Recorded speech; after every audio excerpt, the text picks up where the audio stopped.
हरदम ज़बा से निकालो शफीआना मोहम्मद, মানে আমাদের শাফাআতকারী মুহাম্মদ সাল্লাল্লাহু আলাইহি সাল্লাম। জোরে বলেন সুবহানাল্লাহ। কিয়ামতের কঠিন দিনে আমার আপনার মতো পাপী তাপী উম্মতদের নবী পাক শাফাত করবেন। যারা সুন্নি মুসলমান তাদেরই শাফাত করবেন। সুন্নি ব্যতীত যত মতবাদ রয়েছেন তাদের আল্লাহ রাসূল শাফাত করবেন না। কেন করবেন না? এই জন্য করবেন না যে তিনাদের বিশ্বাস হলো যে আল্লাহর নবী নিজেই টেনশনে থাকবে যে উনার নেকির পাল্লা ভারী হচ্ছে না গুনহার পাল্লা ভারী হচ্ছে, তো আমাদের কি খোঁজ রাখবে? তো কথাটা ভুল বলে না, উনি ঠিকই বলছেন। কারণ ওর খোঁজ রাসূলে পাক রাখবে না, রাসূলে পাক খোঁজ রাখবে যে আমার সুন্নি উম্মতকে। জোরে বলেন সুবহানাল্লাহ। যাদের বিশ্বাস নবী পাক সাল্লাল্লাহু আলাইহি ওয়াসাল্লাম কিয়ামতের ময়দানে নিজের মেয়ে ফাতেমাকে বাঁচাইতে পারে না, তাহলে ওদের নবী পাক শাফাত করবেন? ওদেরকে জাহান্নাম থেকে নবী পাক বাঁচাবেন? একটু জোরে বলতে হবে। নবী পাক কাকে বাঁচাবেন? যদি সে সুন্নি থাকে, তার বিশ্বাস যদি থাকে যে আল্লাহর জানাতে নবী ইলমে গায়ব জানে, তার বিশ্বাস যদি থাকে যে নবী পাক নূরের তৈরি, তার বিশ্বাস যদি থাকে যে নবী পাক সাল্লাল্লাহু তাআলা আলাইহি ওয়া আলিহি ওয়াসাল্লামের মান সম্মান আল্লাহর পরে সর্বশ্রেষ্ঠ, তার আকীদা যদি থাকে আল্লাহর সৃষ্টিতে সবচাইতে জ্ঞানী নবী মুস্তাফা, তার বিশ্বাস যদি থাকে নবী লিখতেও জানতেন পড়তেও জানতেন, নবীর আক্ষরিক জ্ঞানও ছিল, নবী সিগনেচার করতেও জানতেন, এই রকম আকীদা রাখনেওয়ালা হাজারো হাজার পাপী যদি হয় আমার নবী তাকেও শাফাত করে জান্নাতে নিয়ে যাবে। ইবনে মাজাহ শরীফের মধ্যে হাদিস, রাসূল পাক সাল্লাল্লাহু তাআলা আলাইহি ওয়া আলিহি ওয়াসাল্লাম বলেন, হযরতে আনাস ইবনে মালিক রাদিয়াল্লাহু তাআলা আনহু বর্ণনা করেন। হাদিসটি হচ্ছে আনাস ইবনে মালিক রাদিয়াল্লাহু তাআলা আনহু قال قال رسول الله সাল্লাল্লাহু আলাইহি ওয়াসাল্লাম শাফাআতি লিআহলিল কাবাইর মিন উম্মতি। বলেন সুবহানাল্লাহ। হাদিসটি সহিহ। রাসূল পাক বলছেন আমার শাফাত হচ্ছে আমার উম্মতের কবিরা গুনাহগারদের জন্য, বড় বড় পাপীদের জন্য, বড় বড় মুজলিমদের জন্য, যারা দুনিয়াতে থেকে শয়তানি ওয়াসওয়াসাতে পড়ে পাহাড় সমতুল্য পাপ করেছে কিন্তু জীবনে আমার খেলাফ কথা বলেনি, জীবনে আমার ব্যাপারে আকীদা খারাপ করেনি, নিজের জীবনে আমার কোনোদিন গুস্তাখি করেনি, যার আকীদা আল্লাহর সম্পর্কে আমি রাসূল সম্পর্কে সঠিক আছে, সেই যতই গুনাহগার হোক না কেন আমি মুস্তাফা তার শাফাত করে জান্নাতে নিয়ে যাব। বল সুবহানাল্লাহ। সুবহানাল্লাহ। তো ঈমান যদি থাকে সে একদিন না একদিন জান্নাত পাবে, যতই পাপী থাক। এটা রাসূলুল্লাহর হাদিস, বুখারী শরীফের মধ্যে হাদিস, একটি ধ্যান দিয়ে শুনবেন। রাসূল পাক সাল্লাল্লাহু আলাইহি ওয়াসাল্লাম বলেন কিয়ামতের ময়দানে আমার উম্মতের মধ্যে যাদের অন্তরে রায়ের দানা পরিমাণে ঈমান আছে বা তার চাইতেও কম ঈমান আছে, সে যদি জাহান্নামে চলে যায় আমি মুস্তাফা জাহান্নাম থেকে বের করে জান্নাতে নিয়ে যাব। একটু জোরে বলবেন না সুবহানাল্লাহ। সুবহানাল্লাহ। সুবহানাল্লাহ। নবী পাক সাল্লাল্লাহু আলাইহি ওয়াসাল্লাম শাফাত করবেন, এই ব্যাপারে হাদিসে মুতাওয়াতির রয়েছে, তাওয়াতুরের সহিত হাদিস বর্ণিত হয়েছে। তাওয়াতুর কাকে বলা হয়? যে হাদিসকে 10 জনের চাইতে বেশি সাহাবা বর্ণনা করেন, যার মিথ্যা হওয়া অসম্ভব, এই ধরনের হাদিসকে কোন ব্যক্তি যদি অস্বীকার করে তো শরীয়তে তাকে কাফির বলে আখ্যায়িত করা হয়েছে। তো আমার আপনার নবী কিয়ামতের ময়দানে গুনাহগারদেরকে খুঁজে খুঁজে জাহান্নাম থেকে বের করে জান্নাতে নিয়ে যাবেন, এই ব্যাপারে হাদিসে মুতাওয়াতির বর্ণিত হয়েছে। এটাকে যে অস্বীকার করবে ওই ব্যক্তি মুসলমান থাকবে না। একটু জোরে বলবেন না সুবহানাল্লাহ। আমার আপনার নবীর শাফাত আমরা চাই না, চাই না? একটু জোরে বলতে হবে। চাই না, চাই না? আপনাদের সম্মুখে আমি কয়েকটি আকীদা পেশ করব। একটি কথা মনে রাখবেন, দুনিয়াতে সবকিছু চেঞ্জ করেন কিন্তু আকীদা পুরাতন রাখেন। আমার রাসূল সাল্লাল্লাহু আলাইহি ওয়াসাল্লাম বলেছেন যে আমার উম্মতে 73টি ফিরকা হবে, 72টি জাহান্নামে, একটি জান্নাতে। 73টি ফিরকা কি হবে বের হবে। রাসূল পাক সাল্লাল্লাহু আলাইহি সাল্লাম সাহাবাকে দাগ টেনে দেখালেন, একটি দাগ সোজা করে লম্বা করে টানলেন, আর বাকি 72টি দাগ তার সাইডে সরু সরু করে টেনে দেখালেন যে এই যে সোজা দাগটা আছে এটাই হচ্ছে আসল পথ আহলে সুন্নাত ওয়াল জামাত। এই জামাত থেকে যারা বেরিয়ে বেরিয়ে নতুন নতুন জামাত তৈরি করে এরা সবাই হচ্ছে জাহান্নামের পথ। কিসের পথ? জাহান্নামের পথ। আজকে আপনি যদি দেখেন শিয়া কোথায় থেকে বেরিয়েছে, সুন্নি থেকে কেটে শিয়া বেরিয়েছে। খারজি কোথায় থেকে বেরিয়েছে, আহলে সুন্নাত ওয়াল জামাত থেকে কেটে খারজি বেরিয়েছে। দেওবন্দি কোথায় থেকে বেরিয়েছে, সুন্নি থেকে কেটে দেওবন্দি বেরিয়েছে। আহলে হাদিস কোথায় থেকে বেরিয়েছে, সুন্নি থেকে কেটে আহলে হাদিস বেরিয়েছে। যত ফিরকা ইসলামে হয়েছে কিয়ামত পর্যন্ত হবে সবাই সুন্নি থেকে কেটে বেরিয়েছে। সুন্নিরা কেটে বের হয়নি, সুন্নিদের ওটাই ইসলাম যেটা আজমিরের মুঈনুদ্দিনের ইসলাম, বাগদাদে গাউসে আজমের ইসলাম, আপনার ইরাকের ইমামে আজম আবু হানিফার ইসলাম, যেটা কারবালার ইমামে হুসাইনের ইসলাম, যেটা মদিনার মুস্তাফার ইসলাম। আল্লাহু সুবহানাহু আল্লাহু আকবার। আমাদের ইসলাম বানানো না, আর আমাদের ইসলাম পুরাতন না। আমাদের ইসলাম পুরাতন না, সুন্নিরা হচ্ছে পুরাতন, এতে কোনো সন্দেহ নাই। আজকে যারা নিজেকে আহলে হাদিস বলে দাবি করে 1847 এর পূর্বে এই জমিনের মাটিতে তাদের কোনো মাদ্রাসা নাই, তাদের কোনো মসজিদ নাই। আর যদি জিজ্ঞাসা করে যে বেরেলভিরা তো 114 আপনার 150 বছর পূর্বে জন্ম হয়েছে, আপনাকে আমি সিম্পল বলে দিচ্ছি শুনেন, বেরেলি কি করে হলো আর দেওবন্দি কি করে হলো, এই ইতিহাস না জানার কারণে অনেক কেউ পথ হারা হয়ে যায়। একটি কথা মনে রাখবেন, এক জামানাতে দেওবন্দিদের আসল সুন্নি ছিল, আহলে হাদিসদের আসল সুন্নি ছিল, সুন্নি থেকে কেটে বেরিয়েছে। আর যখন ডুপ্লিকেট মাল কেউ বিক্রি করবে তো আসল আসল বলে বেশি চিল্লাবে। এরকম হয় কি হয় না? মার্কেটে যখন যাবেন, যারা কোম্পানির মাল নিয়ে আছে বসে আছে, যারা গ্রাহক তারা খুঁজে খুঁজে তার দোকানে পরিবেশ করছে, আর যার ডুপ্লিকেট মাল আছে আরে অরিজিনাল কোনো সমস্যা নাই গ্যারান্টি দেব উমুক ধুমুক বেশি চিল্লাই না। তো যারা 72 জাহান্নামী ফিরকা তারা বেশি বেশি হাদিস কোরআন বলে চিল্লাবে, কিন্তু না হাদিসকে মানবে না কোরআনকে মানবে। তারা নিজের তাবিয়াতকে মানে, কোন হাদিস থেকে যদি তার মতবাদকে প্রমাণিত করা যায় সেটা মেনে নিবে, কোন আয়াত থেকে যদি তার মতবাদকে প্রমাণিত করা যায় সেটাকে মেনে নিবে, কিন্তু তার বিপক্ষে যদি আয়াত যায় ওই আয়াতটাকে এড়িয়ে চলবে, ওই হাদিসটাকেও এড়িয়ে চলবে। আপনি দেখেন বিরাদর ইসলাম, আপনাকে একটা উদাহরণ দিয়ে আগে বুঝিয়ে দিই, দেওবন্দি আর সুন্নি এটা আগে বুঝেন। সর্বপ্রথম মনে রাখবেন, আজ থেকে 100 বছর পূর্বে মক্কা মদিনাতে কাদের হুকুমত ছিল জানেন? 100 কয়েক বছর পূর্বে খেলাফতে উসমানিয়া কায়েম ছিল। মক্কা যেটা সৌদি আরব, দুবাই, কাতার, ইয়ামান, জর্ডান, আপনার যেটাকে ভেঙে 22টি দেশ তৈরি করা হয়েছে। এই 22টি দেশে খেলাফতে উসমানিয়া কায়েম ছিল। ওই সময়তে মুসলমানরা সুপার পাওয়ার ছিল। যখন ইহুদি মুসলমানের নাম শুনতো থরথর করে কাঁপতে আরম্ভ করত। দুনিয়ার যত অমুসলিম রয়েছে মুসলমানকে দেখলে নাম শুনলে থরথর করে কাঁপতে আরম্ভ করত। ওই সময়তে মক্কা মদিনাতে সুন্নিদের হুকুমত ছিল। যুগ যুগ থেকে সুন্নিরা মক্কা মদিনাকে কন্ট্রোল করে এসেছে।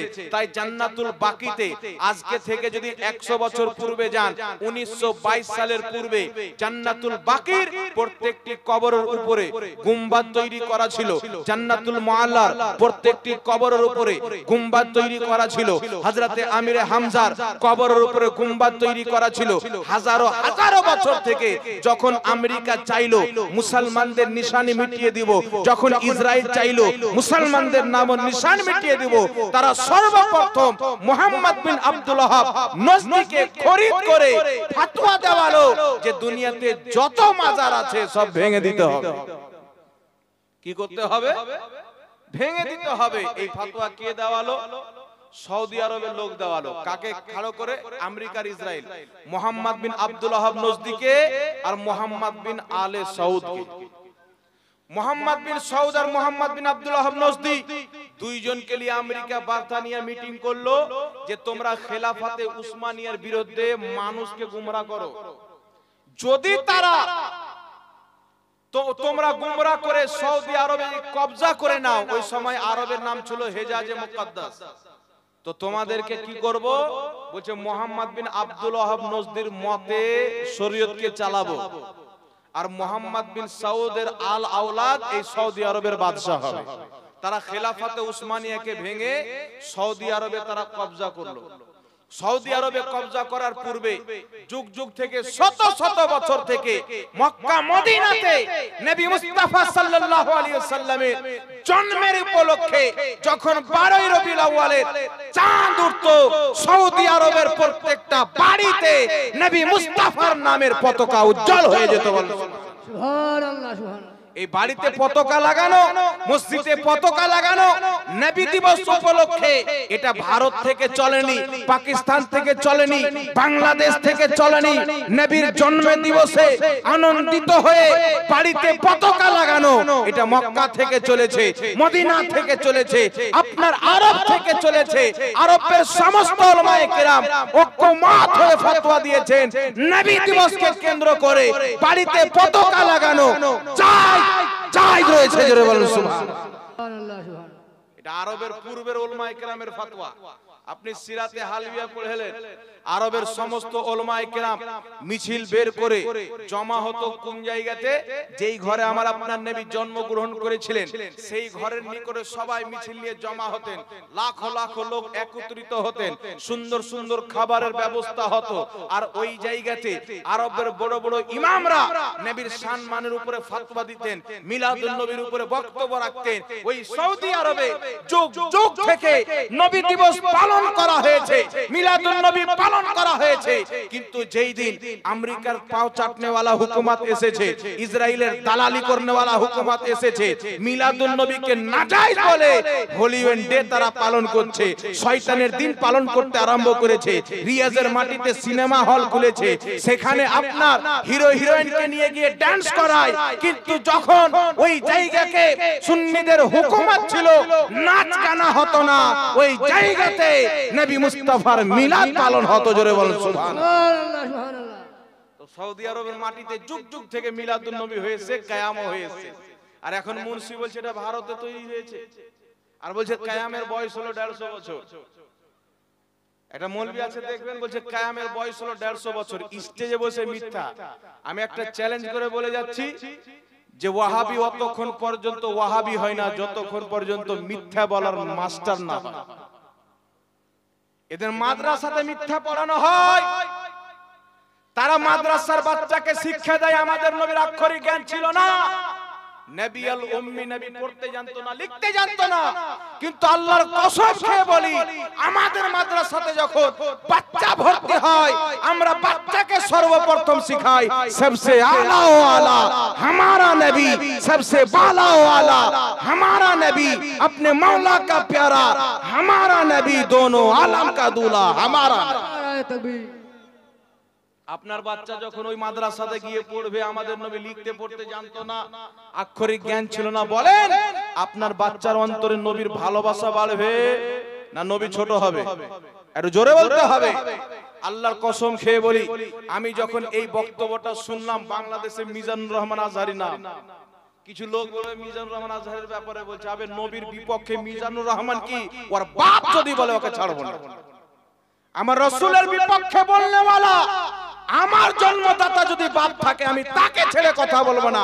আপনি বুখারী শরীফ খুলেন, 2699 নম্বর হাদিস খুলেন, আমার নবী নিজেই সিগনেচার করেছেন, নিজেই চিঠি লিখেছেন। জোরে বলুন সুবহানাল্লাহ।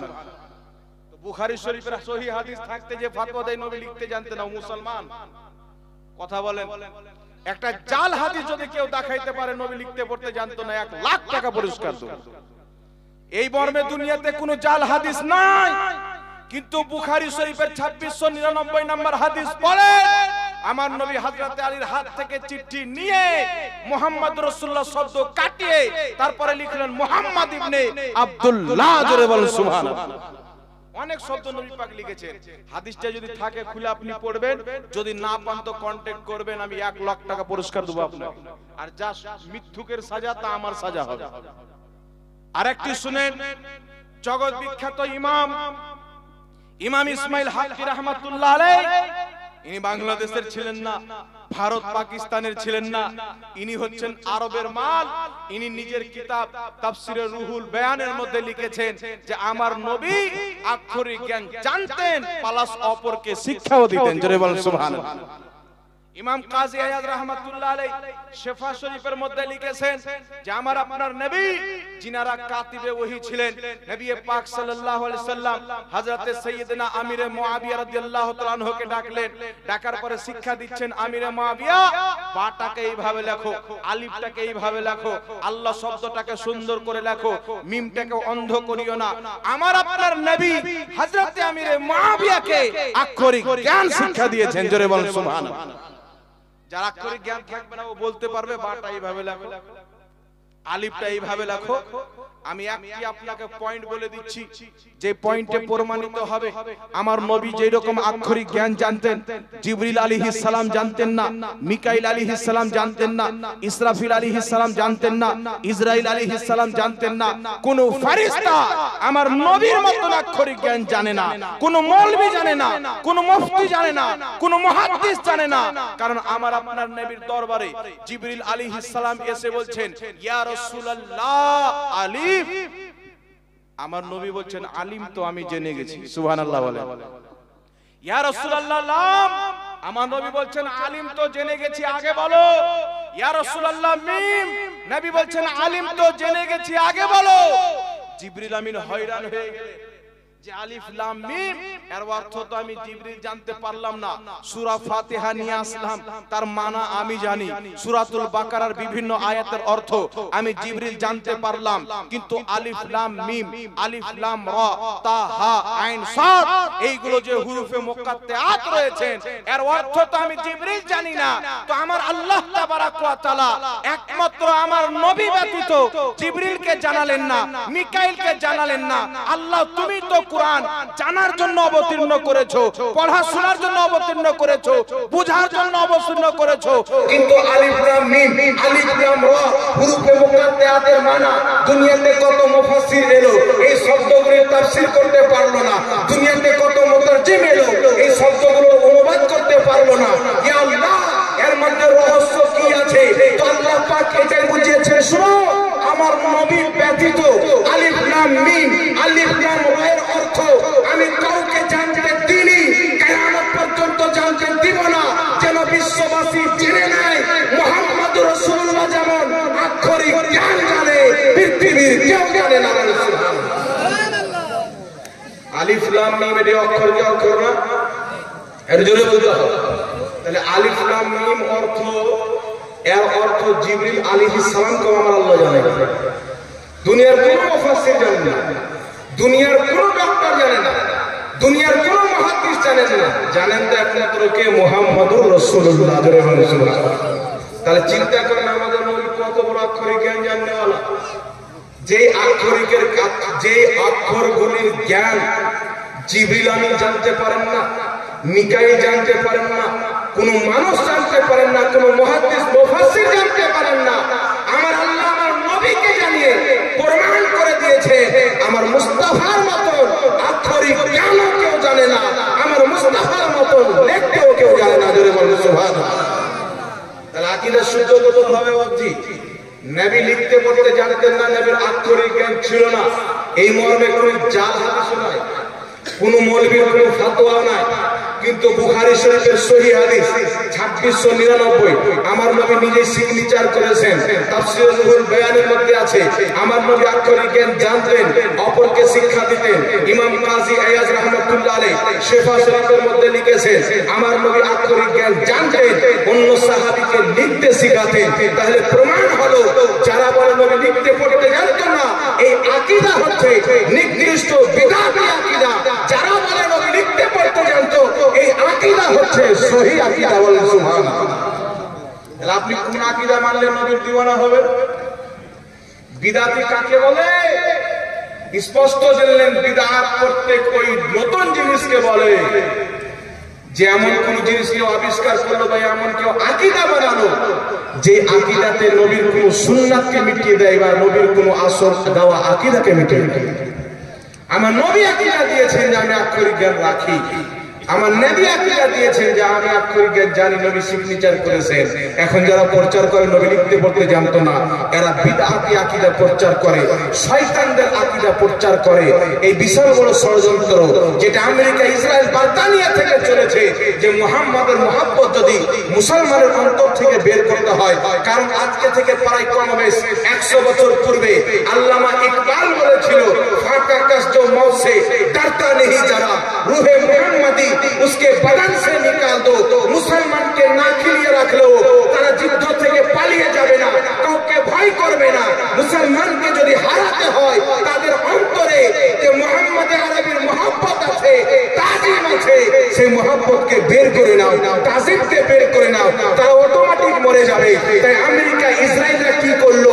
ইহুদিদেরকে আলিম তৈরি করলো, তারা মৌলবী হওয়ার পর মুসলমানের মধ্যে ফিরকা তৈরি করলো, ফিতনা তৈরি করলো।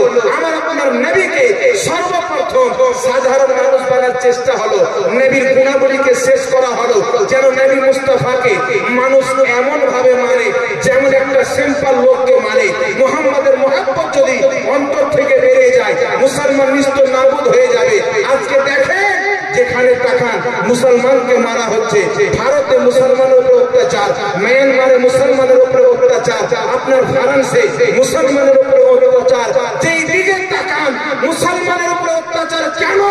এই মুসলমানের অন্তরে যদি নবীর সঠিক মহব্বত থাকতো, যেই মহব্বত উমর ফারুকের অন্তরে ছিল, খালিদ বিন ওয়ালিদের অন্তরে ছিল, ইমামে হুসাইনের অন্তরে ছিল, হযরতে আলী আসকারের অন্তরে ছিল, আল্লাহর কসম খেয়ে বলি মুসলমান নিজের অন্তরে নবীর মহব্বতকে যদি পরিপূর্ণভাবে বসাইতে পারে, কিয়ামত পর্যন্ত দুনিয়াবাসী ওই মুসলমানকে কোনোদিন ভয় দেখাইতে পারে না, তার মাথা নত করতে পারে না, তাকে কোনোদিন ঝুঁকাইতে পারে না। মুসলমানদের জওয়ালের কারণ হচ্ছে, মুসলমানের বরবাদের কারণ হচ্ছে আজকে মুসলমানের ভাষা তার রাসূল সম্পর্কে এমন হয়ে গেছে, আজকে পর্যন্ত কোনো ইহুদি বলতে পারেনি যে নবীর মুখ দিয়ে দুর্গন্ধ বের হতো, কোনো ইহুদি বলতে পারেনি নবী লিখতে পড়তে জানতো না, কোনো ইহুদি বলতে পারেনি নবী আমাদের মতনই একজন সাধারণ মানুষ ছিল। আজকে ইহুদি কি বলেছে, খ্রিস্টান কি বলেছে?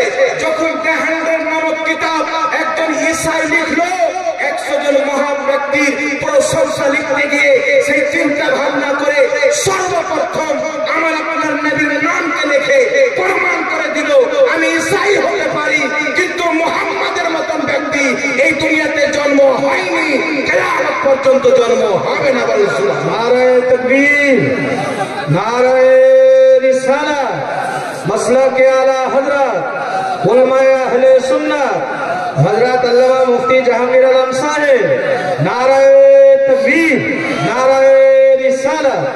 তাহলে আপনি চিন্তা করেন যে ঈসাই যখন কিতাব লিখছেন 100 জন মহান ব্যক্তির প্রশংসা লিখে, দ্য 100 কিতাবটির নাম, তো সে ঈসা নবীকে মাননেওয়ালা, কিন্তু সর্বপ্রথম যিনার নাম লিপিবদ্ধ করছেন, 1 নম্বরে যিনাকে নিয়ে আসছেন তিনি আমাদের নবী। জোরে বলেন সুবহানাল্লাহ। আর একটু জোরে বলেন না সুবহানাল্লাহ। আজকে মানুষ কি হয়ে গেছে, নবীকে একটু দাঁড়িয়ে সালাম দিল মুশরিক হয়ে গেল, কথায় কথায় শিরক। আর এই দেখেন এই কিতাবটি আছে তরিকায়ে মুহাম্মাদি, এ ফিকহে মুহাম্মাদি। এই কিতাবের লেখক হচ্ছে আহলে হাদিসদের বিশাল বড় আলিম। এই কিতাবের মধ্যে লিখেছে হানাফি, শাফি, মালিকি, হাম্বলি, যারা এই 4টি মাযহাব মানে একেবারে প্রথম পৃষ্ঠার মধ্যে লিখেছেন তারা সবাই হলো মুশরিক, এরা কেউ মুসলমান না। নাউযুবিল্লাহ, নাউযুবিল্লাহ বলবেন, নাউযুবিল্লাহ। যারা হানাফি মাযহাব মানে এরা মুশরিক, মুসলমান না। মুশরিক মানে কি জানেন? কাফির চাইতেও খারাপ, বুঝা যায়। মুশরিক কাফির চাইতেও খারাপ। তো যারা মাযহাব মানে তারা কি কাফির চাইতেও খারাপ। নাউযুবিল্লাহ বলবেন। মানে আমরা আপনারা যে হানাফি মাযহাব মানি তো আমরা মুসলমান না, মুশরিক। কিন্তু একটি কথা মনে রাখবেন, আমি এই জায়গা থেকে চ্যালেঞ্জ করে যাচ্ছি, যারা নিজের হোয়াটসঅ্যাপে, ইউটিউবে, সোশ্যাল মিডিয়াতে বলে যে সুন্নিরা শিরক করে, এরা হচ্ছে মুশরিক, আমি চ্যালেঞ্জ করে যাচ্ছি কিয়ামতের সকাল পর্যন্ত আহলে সুন্নাত ওয়াল জামাতে কোন একটি আকীদাকে এই বাংলার কোন মৌলবি যদি শিরক প্রমাণ করতে পারে, আমি মোহাম্মদ জাহাঙ্গীর আলম রেজভী তার জুতোকে মাথায় নিয়ে ঢুকতে রাজি আছি। কিয়ামত পর্যন্ত আমার চ্যালেঞ্জ, বসুক আমাদের জায়গাতে বসবে, কথাবার্তা বললো, আলোচনা করে বসার জায়গা হবে। আর আমি তো বলে দিচ্ছি বেশি দূর যেতে হবে না। আজকের সবচাইতে বড় মূর্খ বক্তা যার নাম হচ্ছে ব্রাদার, ওর নামটি শুনেছেন? সবচাইতে বড় মূর্খ এ মুসলমানই নাই। আপনারা বলেন আল্লাহর বিপক্ষে কেউ যদি ফতোয়া দেয় মুসলমান থাকবে? আল্লাহর বিপক্ষে কেউ যদি ফতোয়া দেয় মুসলমান থাকবে? আল্লাহ বলছে আমার ইব্রাহিম না ইহুদি ছিল না নাসারা ছিল, আমার ইব্রাহিম পাক্কা মুসলমান ছিল। সুবহানাল্লাহ। আর এ বলছে ইহুদি ছিল। আল্লাহ বলছে ইউসুফ মুসলমান, এ বলছে ইহুদি। আল্লাহ বলছে সুলাইমান মুসলমান, এই বলছে ইহুদি। প্রত্যেক নবীকে ইহুদি বলেছে, আর কোরআন বলছে মুসলমান। আল্লাহর কোরআন মানবেন না, এর কথা মানবেন? তো কোরআনের বিপক্ষে যে ফতোয়া দিল মুসলমান না কাফির? আপনারা বলেন কাফির বলে কাকে? যে আল্লাহর কোরআনের বিপক্ষে ফতোয়া দেয়, নবীর হাদিসের বিপক্ষে ফতোয়া দেয়। তা আমি চ্যালেঞ্জ করলাম, প্রত্যেক নবীকে ইহুদি বলে সিস্টার রাহুল যদি নিজেকে আমার সামনে মুসলমান প্রমাণ করতে পারে, 1 লাখ টাকা তাকে পুরস্কার। আর জীবনে মানলাম মানে আমি ওয়াজ করব, চ্যালেঞ্জ করে বললাম প্রত্যেক নবীকে ইহুদি বলে আমার সামনে নিজেকে মুসলমান প্রমাণ করবে। কোথাও আসতে হবে না, যদি ভয় লাগে কোথায় বসে না বসবে তার বাড়িতে বসে বসবে। ডেটও সে দিবে, শুধু 1 সপ্তাহ পূর্বে আমাকে জানিয়ে দিবে। আমি তার পেটে তার বাড়ি গিয়ে বসতে উপস্থিত আছি। যে প্রত্যেক নবীকে ইহুদি বলে সেই যদি নিজেকে মুসলমান প্রমাণ করতে পারে 1 লক্ষ টাকা তাকে পুরস্কার দেব। তার বাড়িতে জুতোর গলা মালাই দিয়ে আমি আমার বাড়ি ঝাড়খণ্ড পর্যন্ত যাব। কেউ যদি থাকে আপনাদের এলাকাতে ওর সঙ্গে কন্ট্যাক্ট করেন, আমার ভিডিও পাঠান আর ওকে রাজি করেন, ও কিয়ামত পর্যন্ত রাজি হবে। ওর বাপ যদি চলে আসে তো রাজি হবে না। কারণ বিরাদর ইসলাম, এরা না কোরআন মানে না হাদিস মানে। এদের মৌলবি যদি বলে দেয় যে পেশাব করার পরে কুলুপ নিয়ে পানিটা বোতলে ধরে আবার পান করতে হবে, আর ভক্তরা ওটা কি জায়েজ না? কখনো বলছে পেশাব পান করা যায়। একজন মৌলবি ফের ফতোয়া দিচ্ছে বীর্যপাত, যদি আপনার ইচ্ছা করে আপনি খেতেও পারেন, নাউজুবিল্লাহ বলবেন না? এটা ইহুদিদের বিশ্বাস না, খ্রিস্টানদের বিশ্বাস না। এগুলো জিনিসকে পাক পাক সমুদ্রতে যা আছে আপনি খান, কোন সমস্যা নাই। কাঁকড়া হোক, আন্ধা হোক, আপনার কুমির হোক, কুমির পর্যন্ত খেতে বলছে, নাউজুবিল্লাহ। তো এরা পাগলা হয়ে গেছে, এরা ইসলামকে নষ্ট করছে। সাবধান, এদের থেকে যারা নিজের ঈমানকে বাঁচাইতে পারবে এই দুনিয়া তো কামিয়াব, আখিরাতেও কামিয়াব হয়ে যাবে। নামাজ দেখে ঈমান যাচাই করা চলবে না, আমল দেখে ঈমান যাচাই করা চলবে না। আমল যদি তাকান, ইবলিসের আমল সবচাইতে বেশি ছিল, জিবরিলের আমল কম ছিল, মিকাইলের আমল কম ছিল, ইসরাফিলের আমল কম ছিল, ইসরাইলের আমল কম ছিল। আপনারা বলেন ইবলিস নাজাত প্রাপ্ত হয়েছে না আল্লাহর ফেরেশতা নাজাত প্রাপ্ত হয়েছে? একটু জোরে বলতে হবে। আল্লাহ বলেন শুনো, ইবলিসের ইবাদত হতে পারে কিন্তু আমার নবীর আদব নাই। ইনাদের ইবাদত কম আছে কিন্তু আমার নবীর আদব আছে। আমার নবীর আদবের কারণে আমি জিবরিলকে ফেরেশতাদের সরদার বানিয়ে দিলাম।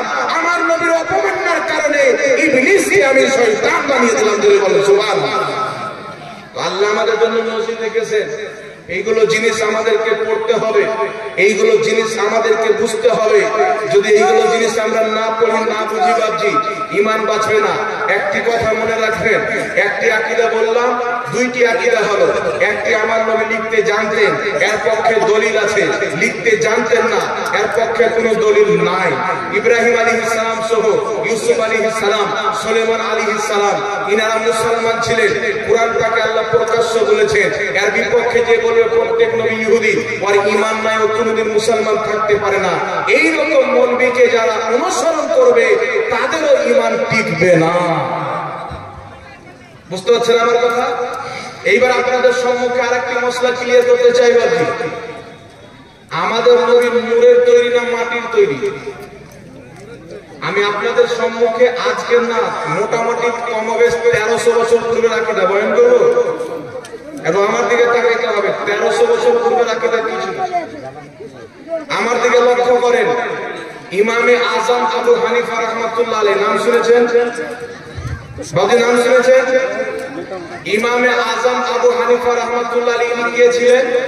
হানাফি মাযহাবের ইমাম। একটু আমার দিকে লক্ষ্য করবেন ধ্যান দিয়ে। হানাফি মাযহাবের ইমামে আযম আবু হানিফা কমবেশ 1300 বছর পূর্বে উনি একজন না দুইজন না, কমবেশ 17 জন বা তার চাইতে বেশি সাহাবীকে নিজের চোখে দেখেছেন। সুবহানাল্লাহ। যিনারা ঈমানের সহিত নবী পাককে দেখলেন, ঈমানের সহিত ইন্তেকাল করলেন, তিনারা সাহাবী। আর যিনারা ঈমানের সহিত সাহাবাকে দেখলেন, ঈমানের সহিত ইন্তেকাল করলেন, তিনারা হচ্ছেন তাবেঈন। আর ইমামে আযম আবু হানিফা কমবেশ 17 জন চাইতে বেশি সাহাবীকে নিজের চোখে দেখেছেন। ওই ইমামে আযম আবু হানিফা যিনি নামাজ শিখেছেন সাহাবীকে দেখে, আকীদা শিখেছেন সাহাবীর সঙ্গে থেকে, ওই ইমামে আযম আবু হানিফা আমার আপনার নবীকে মাটি বলতেন না নূর বলতেন? একটি লক্ষ্য করে শুনেন, ইমামে আযম আবু হানিফার কিতাব কাসিদাতুন নুমানের 7 নম্বর পৃষ্ঠার মধ্যে ইমামে আযম আবু হানিফা বলছেন, আমার নবী শুধু নূর না, চন্দ্রকে যে আলো পাওয়া গেছে আমার নবীর নূর থেকে পাওয়া গেছে, সূর্যকে যে আলো পাওয়া গেছে আমার নবীর নূর থেকে পাওয়া গেছে। জোরে বলুন সুবহানাল্লাহ। তো ইমামে আযম আবু হানিফার কি বিশ্বাস ছিল? কুল্লু খালাইক মিন নূরি ওয়া আনা মিন নূরিল্লাহ, প্রত্যেক মাখলুক নবীর নূর থেকে, নবী হচ্ছেন আল্লাহর নূর থেকে। জোরে বলুন সুবহানাল্লাহ। তাহলে ইমামে আযম আবু হানিফা নবী পাককে নূর মেনে জান্নাতে গেছেন না জাহান্নামে? কথা বলবেন না? কোথায় গেছেন? তা আমরা নবীকে নূর মানলে জাহান্নামে কি করে হলো? তাহলে আসল দিনটা কারা ছেড়েছে? যারা নবীকে নূর মানে তারা, না যারা নবীকে নূর অস্বীকার করে তারা? আসল দিন কারা ছেড়েছে? একটি হলো দ্বিতীয় নম্বর হাওয়াল আলীম, আজ থেকে কমবেশ 950 বা 1000 বছর পূর্বে, কমবেশ ইদি উদি হতে পারে। সাইয়েদনা বড় পীর আব্দুল কাদের জিলানী, নাম শুনেছেন? আহলে হাদিসরাও জিনাকে আল্লাহর ওলি বলে মানে, দেওবন্দিরাও জিনাকে আল্লাহর ওলি বলে মানে। আর আমরা বেরেলভি সুন্নি মুসলমান, আমরা তিনার নাম না নিলে আমাদের জালসাই কমপ্লিট হয় না। সুবহানাল্লাহ। আমরা ওনাকে জান চাইতে বেশি ভালোবাসি। সাইয়েদনা গাউস পাক রাদিয়াল্লাহু তাআলা আনহু জান্নাতে না জাহান্নামে বলেন তো? এটা জোরে বলতে হবে। পিছাওয়ালা ভাই জান্নাতি না জাহান্নামী? আব্দুল কাদের জিলানী রাহমাতুল্লাহ আলাইহি, ইনা জান্নাতি হওয়াতে আহলে হাদিসের কোনো ডাউট নাই, দেওবন্দিও কোনো ডাউট নাই। তারা সবাই বলে উনি জান্নাতি ব্যক্তি ছিলেন। কারণ কি? উনার প্রত্যেকটা আযাব শরীয়ত মোতাবেক ছিল, উনার আকীদা শরীয়ত মোতাবেক ছিল। এই গাউস পাক আমাদেরকে কি আকীদা দিয়েছেন, উনার আকীদা কি ছিল? উনার নিজের লেখা কিতাব সিররুল আসরার ওয়া মাজহারুল আনওয়ার, যে কিতাবটি বেইরুত লেবানন থেকে ছাপা হয়েছে, সেই কিতাবের 7 নম্বর পৃষ্ঠা আমার গাড়িতে কিতাবটি রাখা আছে। প্রয়োজন যদি পড়ে আপনি আসেন, ওই কিতাবটির ফটো মোবাইলে তুলে আমার কাছ থেকে নিয়ে যান। আব্দুল কাদের জিলানী রাহমাতুল্লাহ আলাইহি ওনার আকীদা কি ছিল? উনি বলছেন, ইন্না আউওয়ালা মা খালাকাল্লাহুল কলম, ইন্না আউওয়ালা মা খালাকাল্লাহুল আকল, ইন্না আউওয়ালা মা খালাকাল্লাহুন নূরি। নিশ্চয় আল্লাহ প্রথম কলম তৈরি করেছেন, নিশ্চয় আল্লাহ প্রথম আকল তৈরি করেছেন, নিশ্চয় আল্লাহ প্রথম নবীর নূর তৈরি করেছেন। গাউস পাক বলছেন, কয়েক রকম হাদিস দেখে বিভ্রান্তিতে পড়িও না। আমি আব্দুল কাদের জিলানী বলি, এই প্রত্যেক জিনিসের আসল হলো ওয়াহুয়া হাকিকাতুল মুহাম্মাদিয়া। এই সমস্ত জিনিসের আসল হলো মুস্তাফার হাকিকত। সর্বপ্রথম মুস্তাফার নূর তৈরি হয়েছে, তার লৌহ কলম তৈরি হয়েছে। তারপরে লৌহ কলম তৈরি হয়েছে। আপনারা বলেন তো, আব্দুল কাদের জিলানী রাদিয়াল্লাহু তাআলা আনহু শরীয়ত বেশি বুঝতেন না কম? ইমামে আযম আবু হানিফা শরীয়ত বেশি বুঝতেন না কম বুঝতেন? কথা বলতে হবে বাপজি। তো আমরা সুন্নি মৌলবি যে আপনাদেরকে নবীর নূরের আকীদা বয়ান করি আমার বাপের ঘর থেকে, ইমামে আযম আবু হানিফার আকীদা বয়ান করি, আব্দুল কাদের জিলানীর আকীদা বয়ান করি। আর মুজাদ্দিদ আল-ফাসানি রাহমাতুল্লাহ আলাইহি নিজের কিতাব আল মাকতুবাত শরীফের মধ্যে লিখেছেন, আল্লাহ তাবারাক ওয়া তাআলা সর্বপ্রথম নবীর নূর তৈরি করেছেন। জোরে বলতে হবে সুবহানাল্লাহ। তাহলে কি বুঝতে পারলেন 1300 বছর পূর্বের আকীদা কি ছিল? কথা বলেন, নবীর নূর। 1000 বছর পূর্বের আকীদা কি ছিল? নবীর নূর। এবার তার থেকে কমে চলে আসেন, কমবে 550 বছর পূর্বে ইমাম ইবনে হাজার আসকালানী রাহমাতুল্লাহ আলাইহি, জিনার লেখা কিতাব বুখারী শরীফের শারহ ফাতহুল বারী আর অসংখ্য কিতাব লিখেছেন, জিনার কিতাব আহলে আহলে হাদিসও পড়ে, দেওবন্দিও পড়ে, সুন্নি হানাফিও পড়ে। ওনার লেখা কিতাব তিনি কি বলেছেন, তিনার বক্তব্যটি ইমাম মোল্লা আলী কারি 11 শতাব্দীর মুজাদ্দিদ নিজের কিতাব মিশকাতের সারা মিরকাতের প্রথম খণ্ডের মধ্যে বয়ান করেছেন। হযরত সাইয়্যিদিনা ইমাম ইবনে হাজার আসকালানী রাহমাতুল্লাহ আলাইহি বলেছেন, শুনো, আমার আপনার নবী এবং প্রথম মাখলুকের ব্যাপারে কয়েকটি বর্ণনা রয়েছে। আল্লাহ প্রথম আরশ তৈরি করেছেন, আকল তৈরি করেছেন, নবীর নূর তৈরি করেছেন, কয়েক রকম বর্ণনা রয়েছে। কিন্তু আমি ইবনে হাজার আসকালানী সবাইকে জানিয়ে দিতে চাই, এর মধ্যে সহিহ হলো সর্বপ্রথম আল্লাহ তাআলা নবীর নূর তৈরি করেছেন। কারণ নবী মা বলেন, আউয়াল মা খালাকাল্লাহু নূরি, আল্লাহ সর্বপ্রথম আমি নবীর নূর তৈরি করেছেন। জোরে বলেন সুবহানাল্লাহ। কত বছর পূর্বের ইমাম ইনি? কমবেশ 550 বছর পূর্বের ইমাম। তো 550 বছর পূর্বের আকীদা যখন দেখি, আল্লাহ নবীর নূর প্রথম তৈরি করেছেন, নূরওয়ালা আকীদা। 1000 বছর পূর্বে যাই নূরওয়ালা আকীদা, 1300 বছর পূর্বে যাই নূরওয়ালা আকীদা। এইবার চলেছেন 400 বছর পূর্বে, 450 বছর পূর্বে যিনি সর্বপ্রথম বাংলাদেশ, পাকিস্তান, আফগানিস্তান, শ্রীলঙ্কা, মিয়ানমার যখন একটাই ভারত ছিল, ওই সমাজে যিনি সর্বপ্রথম ভারতের মাটিতে হাদিসের জ্ঞান নিয়েছেন, হাদিসের ইলম নিয়েছেন, শেখে মুহাক্কিক মুহাদ্দিস আলাল ইতলাক ইমাম আব্দুল হক মুহাদ্দিস দেহলভী আল বুখারী রাহমাতুল্লাহ আলাইহি, যিনি মসজিদে নববী শরীফে মানুষকে হাদিস শিক্ষা দিতেন। আমার আপনার নবী স্বপ্নতে এসে বলেছেন, আব্দুল হক এখান থেকে ভারতে চলে যাও, আমার হাদিসগুলি তুমি ভারতে গিয়ে প্রচার করো। এমন মহান ব্যক্তি যিনাকে মুস্তাফা পাঠিয়েছিলেন, তিনি নিজের কিতাব মাদারিজুন নবুওয়াতের মধ্যে লিখছেন, আউয়ালু মা খালাকাল্লাহু নূরি, এই হাদিস সহিহ। আব্দুল হক মুহাদ্দিস দেহলভী বলেন, আল্লাহ সর্বপ্রথম নবীর নূর তৈরি করেছেন। এই হাদিসটি হলো সহিহ হাদিস। জোরে বলুন সুবহানাল্লাহ। এই হাদিসটি সহিহ হাদিস। কে বলছেন? শেখ আব্দুল হক মুহাদ্দিস দেহলভী রাহমাতুল্লাহ আলাইহি। ইমাম ইবনে হাজার হাইসামী রাহমাতুল্লাহ আলাইহি হাদিসটিকে সহিহ বলেছেন নিজের কিতাবের মধ্যে। আর শুধু তাই নয়, শুনেন, আহলে হাদিসদের গুরু ইবনে তাহমিয়া, যার কথাকে তারা নবী পাকের কথার চাইতে বেশি প্রাধান্য দেয়। হ্যাঁ, ইবনে তাহমিয়ার কথাকে, ফতোয়াকে তারা নবীর কথা চাইতে বেশি প্রাধান্য দেয়। এটা আমি চ্যালেঞ্জের সহিত বলছি, কেউ যদি বলে এটা মিথ্যা, আমার সঙ্গে যোগাযোগ করতে পারে। কারণ আমার নবীর সহিহ হাদিস রয়েছে, সাহাবায়ে কেরামের সহিহ হাদিস রয়েছে। আমার নবীর ইন্তিকালের পর আপনার তাবরানী শরীফের মধ্যে হাদিস, সাহাবায়ে কেরাম নবীর ওসিলা দিয়ে দোয়া করেছে, সহিহ হাদিস। আপনার মাজমু জাওয়ায়েদের মধ্যে হাদিস, আমার আপনার নবী হযরতে আলীর মা যখন ইন্তিকাল করলেন, তিনাকে দাফন করার পরে দোয়া করেছিলেন, আল্লাহ তুমি আমার মা ফাতেমা বিনত আসাদকে তুমি মাগফিরাত করো, তার কবরকে প্রশস্ত করো, বিহাক্কে নবীকা, তোমার নবীর ওসিলায়, ওয়াল আম্বিয়া, পূর্বের সমস্ত নবীর ওসিলায়। জোরে বলেন সুবহানাল্লাহ। তো নবী নিজে ওসিলা নিচ্ছেন, সাহাবী নিজে ওসিলা নিচ্ছেন, আর এই মৌলবী কি ফতোয়া দিচ্ছে? ইবনে তাহমিয়া বলেছেন নবীর ওসিলা লওয়া শিরক। কি? নবী নিজে ওসিলা নিচ্ছেন, সাহাবা নিচ্ছেন সহিহ হাদিস, আর বলছেন নবীর ওসিলা লওয়া শিরক। তার এদের ফতোয়া অনুযায়ী নবীও শিরক করেছেন, সাহাবাও শিরক করেছেন। নাউজুবিল্লাহ বলবেন না? আর জোরে বলতে হবে না। এই ইবনে তাহমিয়া নিজের কিতাবে লিখেছেন যে প্রথমে ঈসা আলাইহিস সালামের নূর চমকিত, ঈসা আলাইহিস সালামের পর এই জমিনে মুহাম্মদ রাসূলুল্লাহর নূর চমকিছে। জোরে বলেন সুবহানাল্লাহ। তো তোমাদের বাপ নিজেই আমার নবীকে চমকিত নূর বলেছে, আর তোমাদের পিতা নাসিরউদ্দিন আলবানী নিজের কিতাব সিলসিলাত আহাদিসে জয়ীফার মধ্যে যে হাদিসটিকে হাসান বলে উল্লেখ করেছে, কিন্তু হাদিসটি সহিহ, সে বলেছে এই হাদিসের প্রত্যেকটি বর্ণনাকারী হচ্ছে বুখারী মুসলিমের বর্ণনাকারী।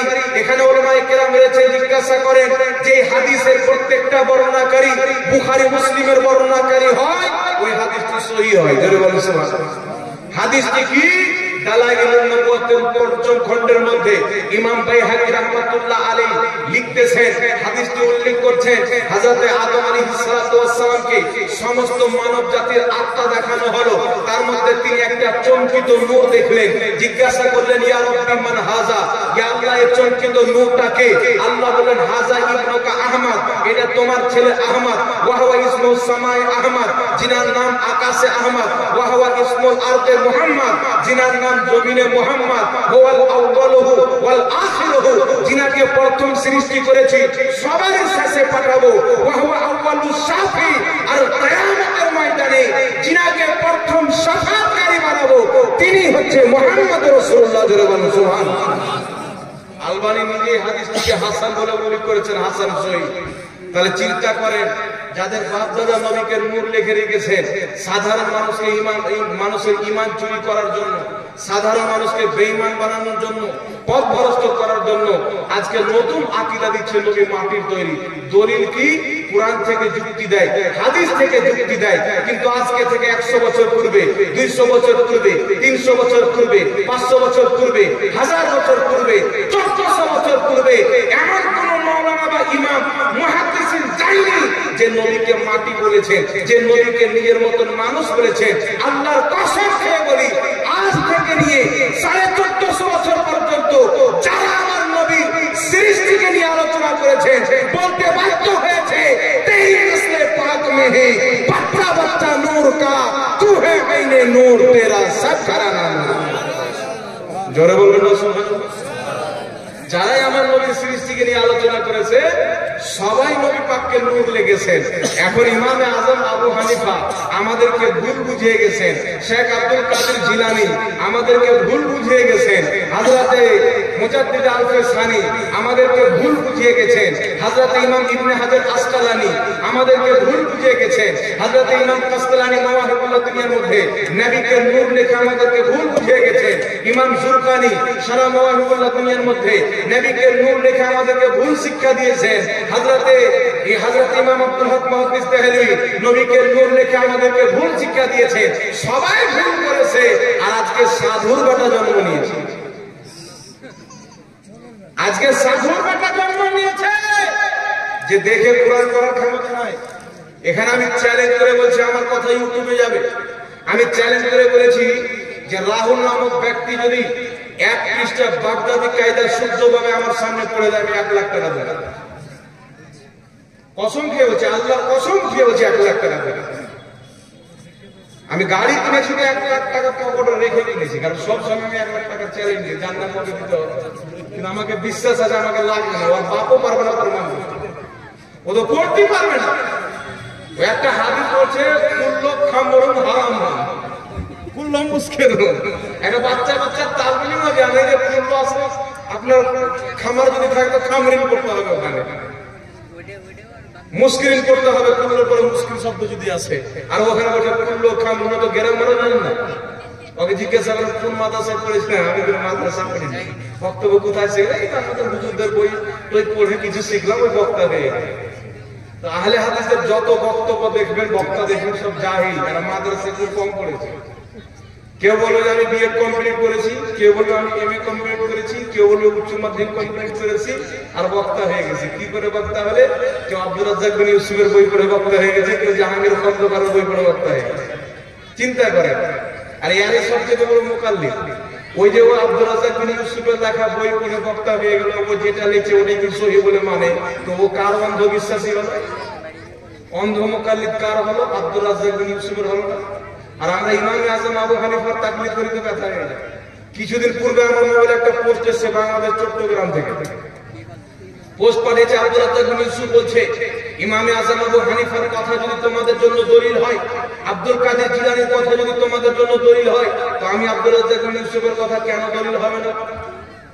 তো ইমামে আজম আবু হানিফা আর আব্দুল কাদের জিলানী রাহমাতুল্লাহ আলাইহির সামনে তোর হাইসিয়ত কি? তুই যখন জন্ম নিয়েছিস তোর বাপ বাড়িতে ছিল না, বাজারে ছিল, এত জানবি না? তো তোর তুলনায় ইমামে আজম আবু হানিফার সাথে এটা সম্ভব? কথা বলেন তো বলছি। 10 পাক রাদিয়াল্লাহু তাআলা আনহুর সঙ্গে এই তুলনা দেয় নিজের, এটা সম্ভব? আর জন্ম শুদ্ধ আছে কিনা গ্যারান্টি না। আর ও তুলনা দিচ্ছে কার? যাদের জান্নাত ফিক্স, এটা উম্মতের ইজমা। জোরে বলেন সুবহানাল্লাহ। কোন উম্মত তাদেরকে জাহান্নামী বলে না, সব জান্নাতি বলে মেনেছে।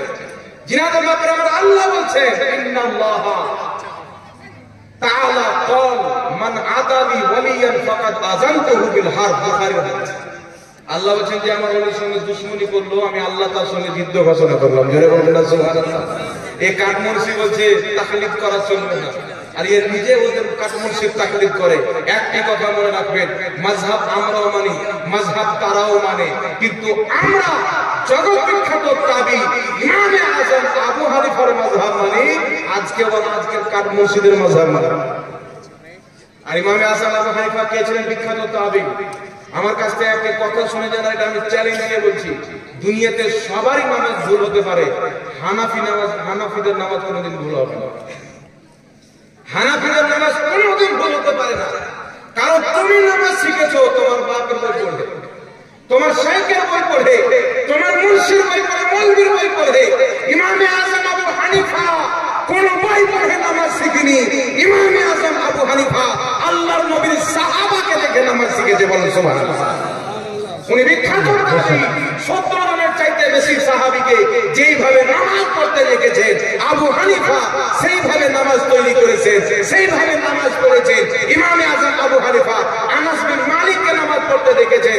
ইমামে আযম বিন আবু হানিফা বহুত ইমামে আযম আবু হানিফা বড় বড় সাহাবাকে যেইভাবে নামাজ পড়তে দেখেছেন তিনি সেইভাবে নামাজ পড়েছেন। সাহাবা নবীকে যেইভাবে নামাজ পড়তে দেখেছেন সেইভাবে নামাজ পড়েছেন। তো কি বোঝা গেল?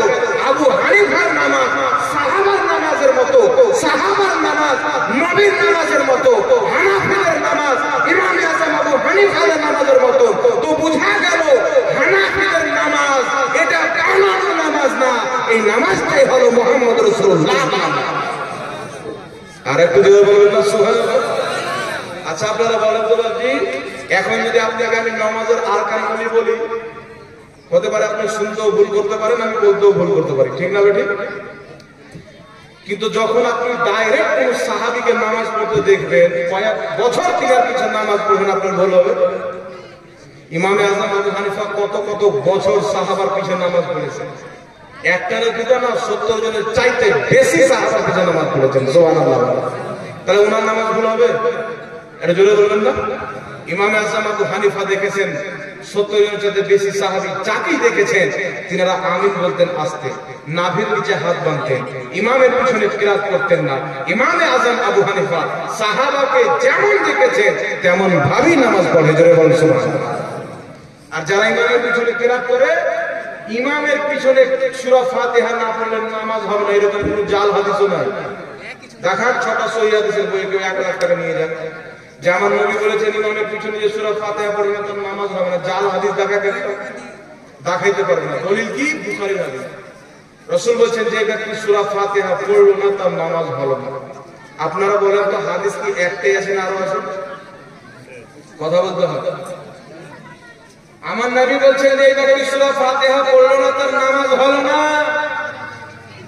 ওই নবী পাক ইবনে মাজাহ শরীফের হাদিস, নাসাই শরীফের সহিহ হাদিসে বলছেন ইন্নামা জুইলাল ইমামু লিয়ুতাম্মা বিহি ফাইদা কাব্বারা ফাকাব্বিরু ফাইদা কারাআ ফানসিত।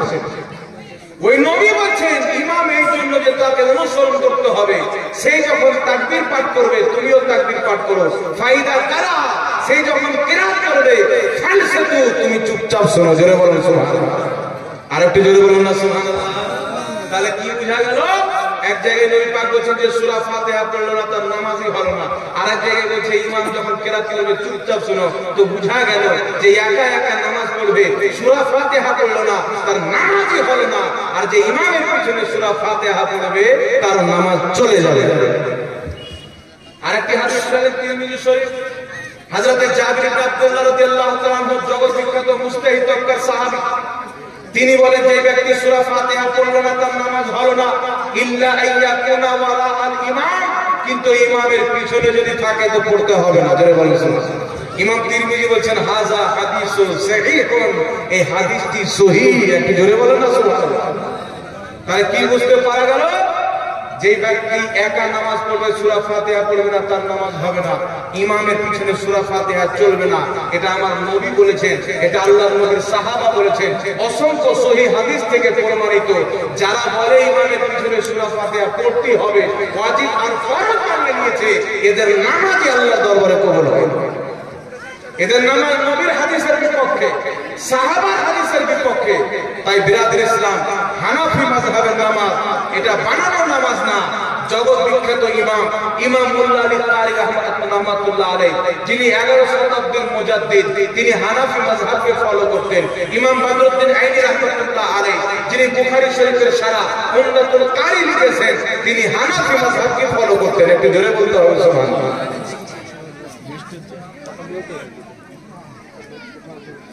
درود شریف اللهم صل على سيدنا مولانا محمد وعلى سيدنا مولانا محمد।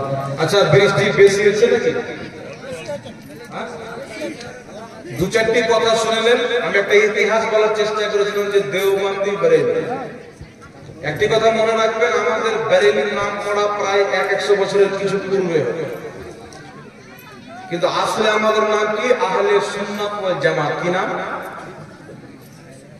জোরে বলেন, আহলে সুন্নাত ওয়াল জামাত। বেরেলি কেন হলো? একটি কথা মনে রাখবেন, আমাদের আকীদা, যারা বেরেলভী, যাদেরকে বেরেলভী বলা হয়, তাদের প্রত্যেকটা আকীদা 1400 বছর পুরাতন আকীদা, কোনটা নতুন না। আর যারা আহলে হাদিস বলে, এদের আকীদা কোনটা 100 বছর পুরাতন, 150 বছর পুরাতন, ওর পূর্বে কবরের আকীদা ছিল। ইবনে তাহমিয়ার পূর্বে নবীর ওসিলাকে কেউ অস্বীকার করেনি, ইস্তেগাসাকে কেউ অস্বীকার করেনি। সে নতুন নতুন বিদআতি আকীদা তৈরি করলো আর নিজের অন্ধ মুকাল্লিদকে পথভ্রষ্ট করলো, গুমরাহি করলো। এই ভারত উপমহাদেশের মাটিতে যখন আরবের মাটি থেকে খেলাফতে উসমানিয়াকে প্রায় শেষ করে দিয়েছিল ওয়াহাবি মতবাদে, ওই সময়তে ভারত, পাকিস্তান, বাংলাদেশ, এই দেশগুলি একটা দেশ ছিল। তো ভারতের মাটিতে তখন ইংরেজদের শাসন ছিল। কাদের শাসন ছিল? দেওবন্দের লেখা একটি কিতাব আছে, মাকালেমাতুস সাদরাইন। সেই কিতাবের মধ্যে দেওবন্দীরা লিখেছে যে দেওবন্দ মাদ্রাসার প্রত্যেকটা শিক্ষককে ইংরেজি হুকুমত 600 টাকা করে বেতন দিত ওই জামাতে। তখন দেওবন্দি জামাতে 4 জন মুফতি। কয়জন মুফতি? 4 জন মুফতি, 4 জন আলিম। একটা হচ্ছে কাসিম নানতবি, একটা হচ্ছে খলিল আহমদ আম্বেঠি, একটা হচ্ছে আশরাফ আলী থানভী, একটা হচ্ছে রশিদ আহমদ গাঙ্গুহি। সর্বপ্রথম কাসিম নানতবি একটি কিতাব লিখলো, তাহজিরুন নাস। সেই কিতাবের মধ্যে লিখলো, বিল ফরজ अगर बादे जमाना नबी सल्लल्लाहु अलैहि वसल्लम कोई नया नबी पैदा हो फिर भी खातिमियत मुहम्मदी में कुछ फर्क ना आएगा। সে লিখলো যে আমাদের নবীর পরেও যদি নতুন নবী জন্ম নিয়ে নেয়, তবু আমাদের নবীর শেষ নবী হওয়াতে ব্যাঘাত ঘটবে না। নাউজুবিল্লাহ বলেন, আমাদের নবীর পরে যদি নতুন নবী জন্ম নেয়, আমাদের নবীর শেষ নবী হওয়াতে ব্যাঘাত ঘটবে না, ঘটবে না? আমি যদি বলি কোন মানুষের একটা ট্যাং যদি কেটে নেওয়া হয়, তো তার চালে কোনো তফাৎ ঘটবে না। মূর্খ বলবে কি বলবে না মানুষ? একটা চোখ যদি কানা করে দেওয়া হয়, তো দৃষ্টিতে কোনো তফাৎ ঘটবে না, ঘটবে কি ঘটবে না? তো আমাদের নবীর পরে যদি নতুন নবী জন্ম নেয়, তো শেষ নবী হওয়াতে ব্যাঘাত ঘটবে কি ঘটবে না? কোরআন মিথ্যা হবে কি হবে না? হাদিস মিথ্যা হবে কি হবে না? তো এই যে আকীদা দিল, এই আকীদাটা সঠিক না ভুল? তখন পাকিস্তানের গোলাম আহমদ কাদিয়ানি এবার নিয়ে দাঁড়িয়ে গেল যে আমাদের নবীর পরে নতুন নবী জন্ম নিয়ে নিল, আমাদের নবীর শেষ নবী হওয়াতে ব্যাঘাত ঘটবে না। তো আমি গোলাম আহমদ কাদিয়ানি জন্ম নিয়ে নিয়েছি, আমিও নবী, কিন্তু শেষ নবী মুহাম্মদ রাসূলুল্লাহ। বলে নাউজুবিল্লাহ। তো গোলাম আহমদ কাদিয়ানিকে নবী কে বানিয়েছিল? কাসিম নানতবি, দেওবন্দ মাদ্রাসা। দ্বিতীয় নম্বরে খলিল আহমদ আম্বেঠি বারাহিনে কাদিয়াত 121 পৃষ্ঠার মধ্যে লিখলো যে আমাদের নবীর চাইতে শয়তানের জ্ঞান বেশি। নাউজুবিল্লাহ বলবেন। এরপর রশিদ আহমদ গাঙ্গুহি ফাতাওয়া রশিদিয়ার মধ্যে লিখলো আল্লাহ তাআলা মিথ্যা কথা বলতে পারে। নাউজুবিল্লাহ বলবেন। আল্লাহ মিথ্যা বলতে পারে? পারে। এরপর আশরাফ আলী থানভী নিজের মুরিদকে কলমা পাঠ করালো, লা ইলাহা ইল্লাল্লাহ আশরাফ আলী রাসূলুল্লাহ। নাউজুবিল্লাহ। হিফজুল ইমান কিতাবের মধ্যে লিখলো নবীর মতন জ্ঞান প্রত্যেক পশু পাখি জীব জন্তু সবাইকে আছে। এই জঘন্যতম আকীদা, আল্লাহর গুস্তাখি, রাসূলের গুস্তাখি, এইগুলো আকীদাকে নিয়ে আমার আলা হযরত তাদেরকে 12, 13, 14 বছর পর্যন্ত অনেক বছর বুঝালো যে তোমরা ভুল রেখেছো, তওবা করে নাও। তারা মানলো না যে আমরা সঠিক লিখেছি, কারণ ইংরেজ তাদেরকে লিখতে বলেছিল যে মুসলমানের মধ্যে একটা ফাটল সৃষ্টি হবে, আমাদের ইংরেজি হুকুমত ভারতের মাটিতে টিকবে। একটা বিশাল বড় চক্রান্ত প্ল্যান করেছিল। আর ইংরেজদের মতন দিমাগ করেন না, দুনিয়াবি দিমাগ ইংরেজদের মতন করেন না। দেখবেন হাওয়াই জাহাজ কে বানিয়েছে? ইংরেজ বানিয়েছে। এই যে মাইক্রোফোনে বক্তব্য দিচ্ছে, এটা ইংরেজরাই বানিয়েছে। এগুলা লাইট কারা আবিষ্কার করেছে? ইংরেজরাই আবিষ্কার করেছে। তো যত আপনি জিনিস দেখছেন সব ইংরেজরাই বানিয়েছে। গুগল, ফোন, আপনার ওই কি বলে ফেসবুক, হোয়াটসঅ্যাপ, এগুলো কার? সব ইংরেজদের। এদের নলেজ অনেক। এই আকীদাকে আমরা আল্লাহ হযরত বুঝাইতে থাকেন, তারা বুঝলো না। ইমাম আহলে সুন্নাত এই আকীদাগুলোকে নিয়ে গিয়ে আরবের উলামায়ে কেরামের সামনে রেখে দিলেন। উনি নিজে ফতোয়া দিলেন না, আরবের উলামায়ে কেরামের সামনে যখন রেখে দিলেন, আরবের উলামায়ে কেরাম পড়ে বুঝে তারা চারজনের উপরে ফতোয়া দিল, যে বলেছে নবীর মতন জ্ঞান পশু পাখি জীব জন্তুকে আছে, আল্লাহ মিথ্যা বলতে পারে, নবীর চাইতে শয়তানের জ্ঞান বেশি। যে বলেছে যে নবীর চাইতে শয়তানের জ্ঞান বেশি এবং নবীর পরে নতুন নবী জন্ম নেওয়া সম্ভব, তিনি বললেন। এবং গোলাম মোহাম্মদ কাদিয়ানী যে নিজেকে নবী দাবি করেছেন, এই পাঁচজন ব্যক্তির উপরে আরবের 33 জন ইমাম, কাবার ইমাম, মদিনার ইমাম, মসজিদে কুবার ইমাম, যত বড় বড় আলিম আরবের ছিলেন, তারা কমবেশ 33 জন উলামায়ে কেরাম ফতোয়া দিলেন। আল্লাহ রাসূলের গুস্তাখি করার কারণে এই পাঁচজন ব্যক্তি হচ্ছে মুরতাদ এবং কাফির। এদের জঘন্যতম আকীদা, আল্লাহ মিথ্যা বলতে পারে, নবীর জ্ঞান চাইতে শয়তানের জ্ঞান বেশি, নবীর পরে নতুন নবী জন্ম নেওয়া সম্ভব। এদের এগুলো জঘন্য আকীদাকে জানার পরে, বুঝার পরে যারা এদেরকে মুসলমান মনে করবে, তারাও কাফির হয়ে যাবে। বলেন নাউযুবিল্লাহ। তো এই জঘন্যতম আকীদার উপরে ফতোয়া লাগলো। ফতোয়াটি একটি কিতাব রূপে দেওয়া হলো, হুসামুল হারমাইন। ওই কিতাবটি ভারতে এসে যখন প্রচার হলো, তখন মানুষ তাদেরকে দেওবন্দি বলে ডাকতে লাগলো। কি বলে? কথা বলতাম, কি বলে? দেওবন্দি বলে। মানে দেওবন্দি মানে হচ্ছে আল্লাহর গুস্তাখ, রাসূলের গুস্তাখ। ব্যাপক ভাবে তখন প্রচার হয়ে গেল যে আল্লাহর ব্যাপারে এরকম বলেছে, নবীর ব্যাপারে। তাদের মাদ্রাসা থেকে বের হওয়া মুশকিল। কোথাও হোটেল ভাড়া নিত, তো নাম চেঞ্জ করে ভাড়া নিত। আসল নাম বললে মানুষ মেরে দেবে, পাবলিক খেপে আছে, আমার নবীর গুস্তাখি করেছে। আর তখনকার মানুষের অন্তরে আমাদের চাইতে বেশি মহব্বত নবীর ছিল। সুবহানাল্লাহ। তো তখন তারা কি করলো? তারা নিজের কুফরি আকীদাকে ঢাকার জন্য, চাপা দেওয়ার জন্য একবারে তারা নিজে কায়েম করতো, নিজে মিলাদ করতো। তারা মিলাদ কায়েম করাকে বিদআত বলতে লাগলো, শিরক বলতে লাগলো, যে আমাদের তো দোকান চালাতে হবে। তখন উল্টা পাল্টা ফতোয়া দিয়ে নিজের দোকান চমকাতে লাগলো। আর তারা আমাদের একটা নাম দিয়ে দিল, যারা হচ্ছে বেরেলি। কি নাম দিল? বেরেলি। কারণ ওই যে ফতোয়াটি নিয়ে গেছিল আলা হযরত, জিনার বাড়ি হবে বেরেলিতে। বুঝতে পারছেন কথা? কিন্তু আসলে আমরা কি আহলে সুন্নাত ওয়াল জামাত।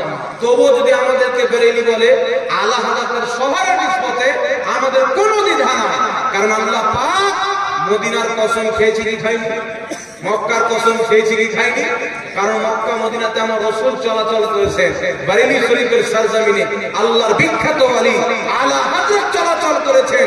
আল্লাহর ওলির শহরে মিলিয়ে আমাদেরকে কেউ যদি বেরেলি বলে, আমাদের কোনো আপত্তি নাই। জোরে বলুন সুবহানাল্লাহ। কোনো আপত্তি নাই। আমরা বেরেলি, আমরা আজমিরি, আমরা বাগদাদি, আমরা কেশবছাবি, আমরা নিজামুদ্দিন আউলিয়ার মাননেওয়ালা, আল্লাহর প্রত্যেক ওলিকে আমরা মানি। একটু জোরে বলতে হবে সুবহানাল্লাহ। এবার চলে আসেন বেরাদুল ইসলাম। তখন থেকে আমাদেরকে বলতে লাগলো বেরেলি। কিন্তু বেরেলিদের প্রত্যেকটা আকীদা হচ্ছে পুরাতন আকীদা, 1450 বছর থেকে, যেটা সাহাবার আকীদা, তাবেঈনের আকীদা, তাবির আকীদা, গাউস কুতুব আব্দুল আউতালের আকীদা। ওই আকীদাতে বর্তমানে কেউ যদি থাকে, তারা হলো সুন্নি, হানাফি, আহলে সুন্নাত ওয়াল জামাত মুসলমান। আর যারা এই আকীদা থেকে বেরিয়েছে, অর্থাৎ কাদিয়ানী, খারজি, শিয়া, মওদুদি, নামাজহাবি, আহলে হাদিস, দেওবন্দি, এরা সব হচ্ছে 72 জাহান্নামী দলের অন্তর্ভুক্ত। কিসের অন্তর্ভুক্ত? 72 জাহান্নামী দলের অন্তর্ভুক্ত। কারণ এদের আকীদা হচ্ছে বিদআতি আকীদা। ফতোয়া শামীর মধ্যে লেখা আছে, নতুন আকীদা তৈরি করা হচ্ছে বিদআত। আকীদা ওটাই রাখতে হবে যেটা সাহাবা ছিল, তাবেঈনের ছিল, তাবেঈনের ছিল, ইমাম মুজতাহিদের ছিল, ফুকাহায়ে কেরামের ছিল, সালফে সালেহিনের ছিল। ওই আকীদা রাখতে হবে। যারা সকল আকীদা আকীদাকে বাদ দিয়ে নিজের আকীদা বানিয়েছে। আহলে হাদিসদের ইমাম ইসমাইল দেহলভী তাকওয়াতুল ঈমানের মধ্যে লিখছে নবীর সম্মান বড় ভাইয়ের সমতুল্য করতে হবে। তাকওয়াতুল ঈমানে লিখছে আল্লাহ ছাড়া কাউকে মানা চলবে না। তাকওয়াতুল ঈমানে লিখছে নবী, ওলি, জিন, শয়তান সব বরাবর। বলেন নাউজুবিল্লাহ। এই জঘন্যতম বিদআতি আকীদা মানুষের মধ্যে হলো। আর নবীর নূরকে অস্বীকার করা এটা একটা বিদআতি আকীদা। 1400 বছর থেকে কেউ অস্বীকার করে না। এবং আবুল ওলামা মাওদুদী আহলে হাদিসদের গুরু নিজের কিতাব তাফহিমাতের প্রথম খণ্ডে 113 নম্বর পৃষ্ঠার মধ্যে লিখলো রাম, কৃষ্ণ, লক্ষ্মণ এরা সব আল্লাহর নবী। নাউজুবিল্লাহ বলেন না? আমার কাছে কিতাব রাখা আছে গাড়িতে, বলছে রাম, কৃষ্ণ, লক্ষ্মণ সব আল্লাহর নবী। তো এর পূর্বে কি কেউ ইনাদেরকে নবী বলেছে? কোন ইমাম, কোন মুহাদ্দিস কেউ বলে না। তাই জঘন্যতম বিদআতি আকীদা মানুষের মধ্যে ভরে এরা নিজের বিদআতি আকীদা তৈরি করে একটা পথভ্রষ্ট দল হয়ে গেছে। আর বিদআতিদের না কোনো ইবাদত কবুল আছে, না কোনো নামাজ রোজা কবুল আছে। তার কারণে যারা 72 জাহান্নামী, এই 72 জাহান্নামী ফিরকার পিছনে জান্নাতি ফিরকা সুন্নি মুসলমানদের নামাজ হবে না। জোরে বলেন সুবহানাল্লাহ। নামাজ হবে না। আপনি বলেন তো, আপনাদের ইমাম সাহেব কালকে যদি আপনাকে গালি দেয় তাহলে যে নামাজ পড়বেন? খুরবেলা নিয়ে বুঝে বলেন যে ইমামকে কবে ভালো আপনাকে গালি দেয় তো যে ব্যক্তি আল্লাহকে মিথ্যাবাদী বলে আল্লাহকে গালি দিল না? জোরে বলবেন না? এখন ওকে জিজ্ঞাসা করুন আমরা কেন বলবো? যে লিখেছে লিখেছে, তাহলে ওকে রাহমাতুল্লাহ আলাইহি কেন বলো?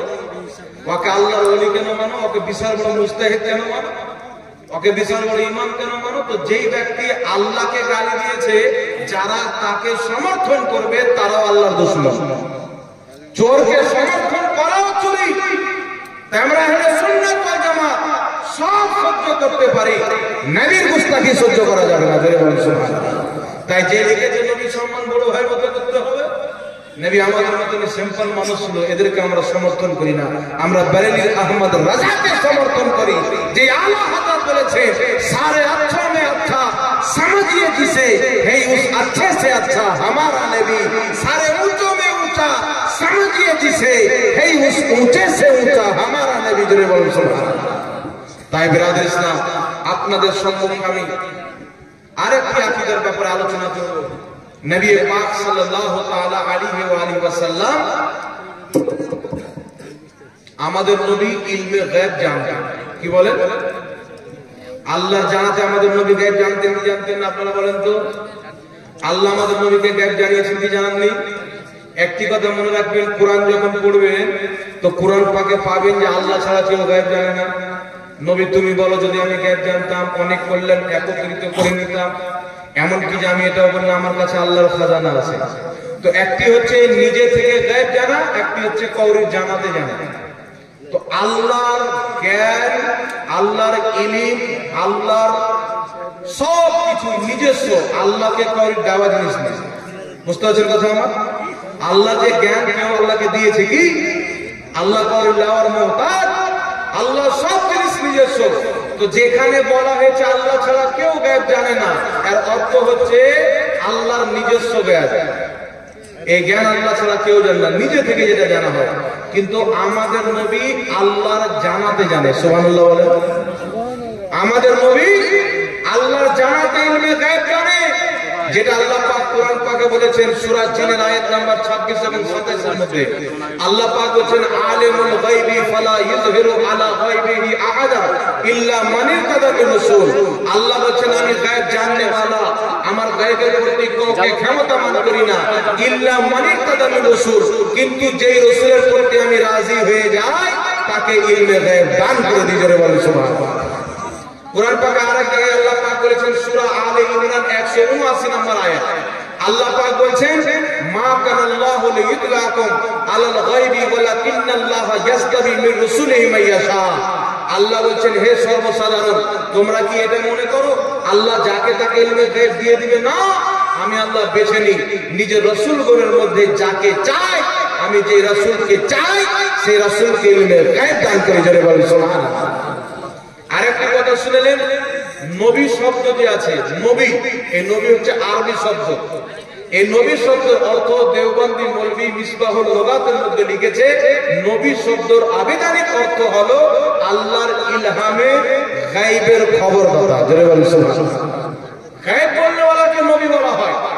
আর নবী সাল্লাল্লাহু আলাইহি সাল্লাম ইলমে গায়ব জানেন, আল্লাহ জানিয়েছেন, এটা কোরআন পাক থেকে প্রমাণিত।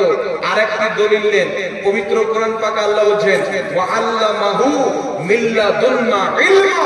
আল্লাহ পাক বলেন আমি খিজির আলাইহিস সালামকে ইলমে লাদুন্নি দান করেছি। জোরে বলুন সুবহানাল্লাহ। আমি খিজির আলাইহিস সালামকে ইলমে লাদুন্নি দান করেছি। এই খিজির আলাইহিস সালামকে ইলমে লাদুন্নি আল্লাহ দান করেছেন। তো ইলমে লাদুন্নিটা কি? তো এই আয়াতের তাফসিরে হযরতে ইমাম বাইদাবী রাহমাতুল্লাহ আলাইহি তাফসিরে বাইজানের মধ্যে লিখেছেন ওয়া আল্লামাহু মিল্লাদুন্না ইলমা। আল্লাহ খিজির আলাইহিস সালামকে ইলমে লাদুন্নি দান করেছেন। এই ইলমে লাদুন্নি হচ্ছে ইলমে গায়ব। খিজির আলাইহিস সালামকে আল্লাহ ইলমে গায়ব জানিয়েছেন, তিনি আল্লাহ জানাতে ইলমে গায়ব জানেন। জোরে বলুন সুবহানাল্লাহ। আর একটু জোরে বলুন না সুবহানাল্লাহ। তাহলে কোরআন আর কোরআনের তাফসীর থেকে কি বোঝা গেল? আল্লাহ না জানাতে কেউ ইলমে গায়ব জানে না, কিন্তু আল্লাহর জানাতে নবীগণ ইলমে গায়ব জানে।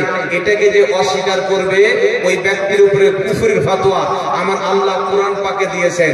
একজন মুনাফিক যখন আমার নবীর ইলমে গায়বকে অস্বীকার করলো, তাফসীরে তাবরীর মধ্যে লেখা আছে হযরত আব্দুল্লাহ ইবনে আব্বাস থেকে বর্ণিত, একজন সাহাবার উট হারিয়ে গেছে।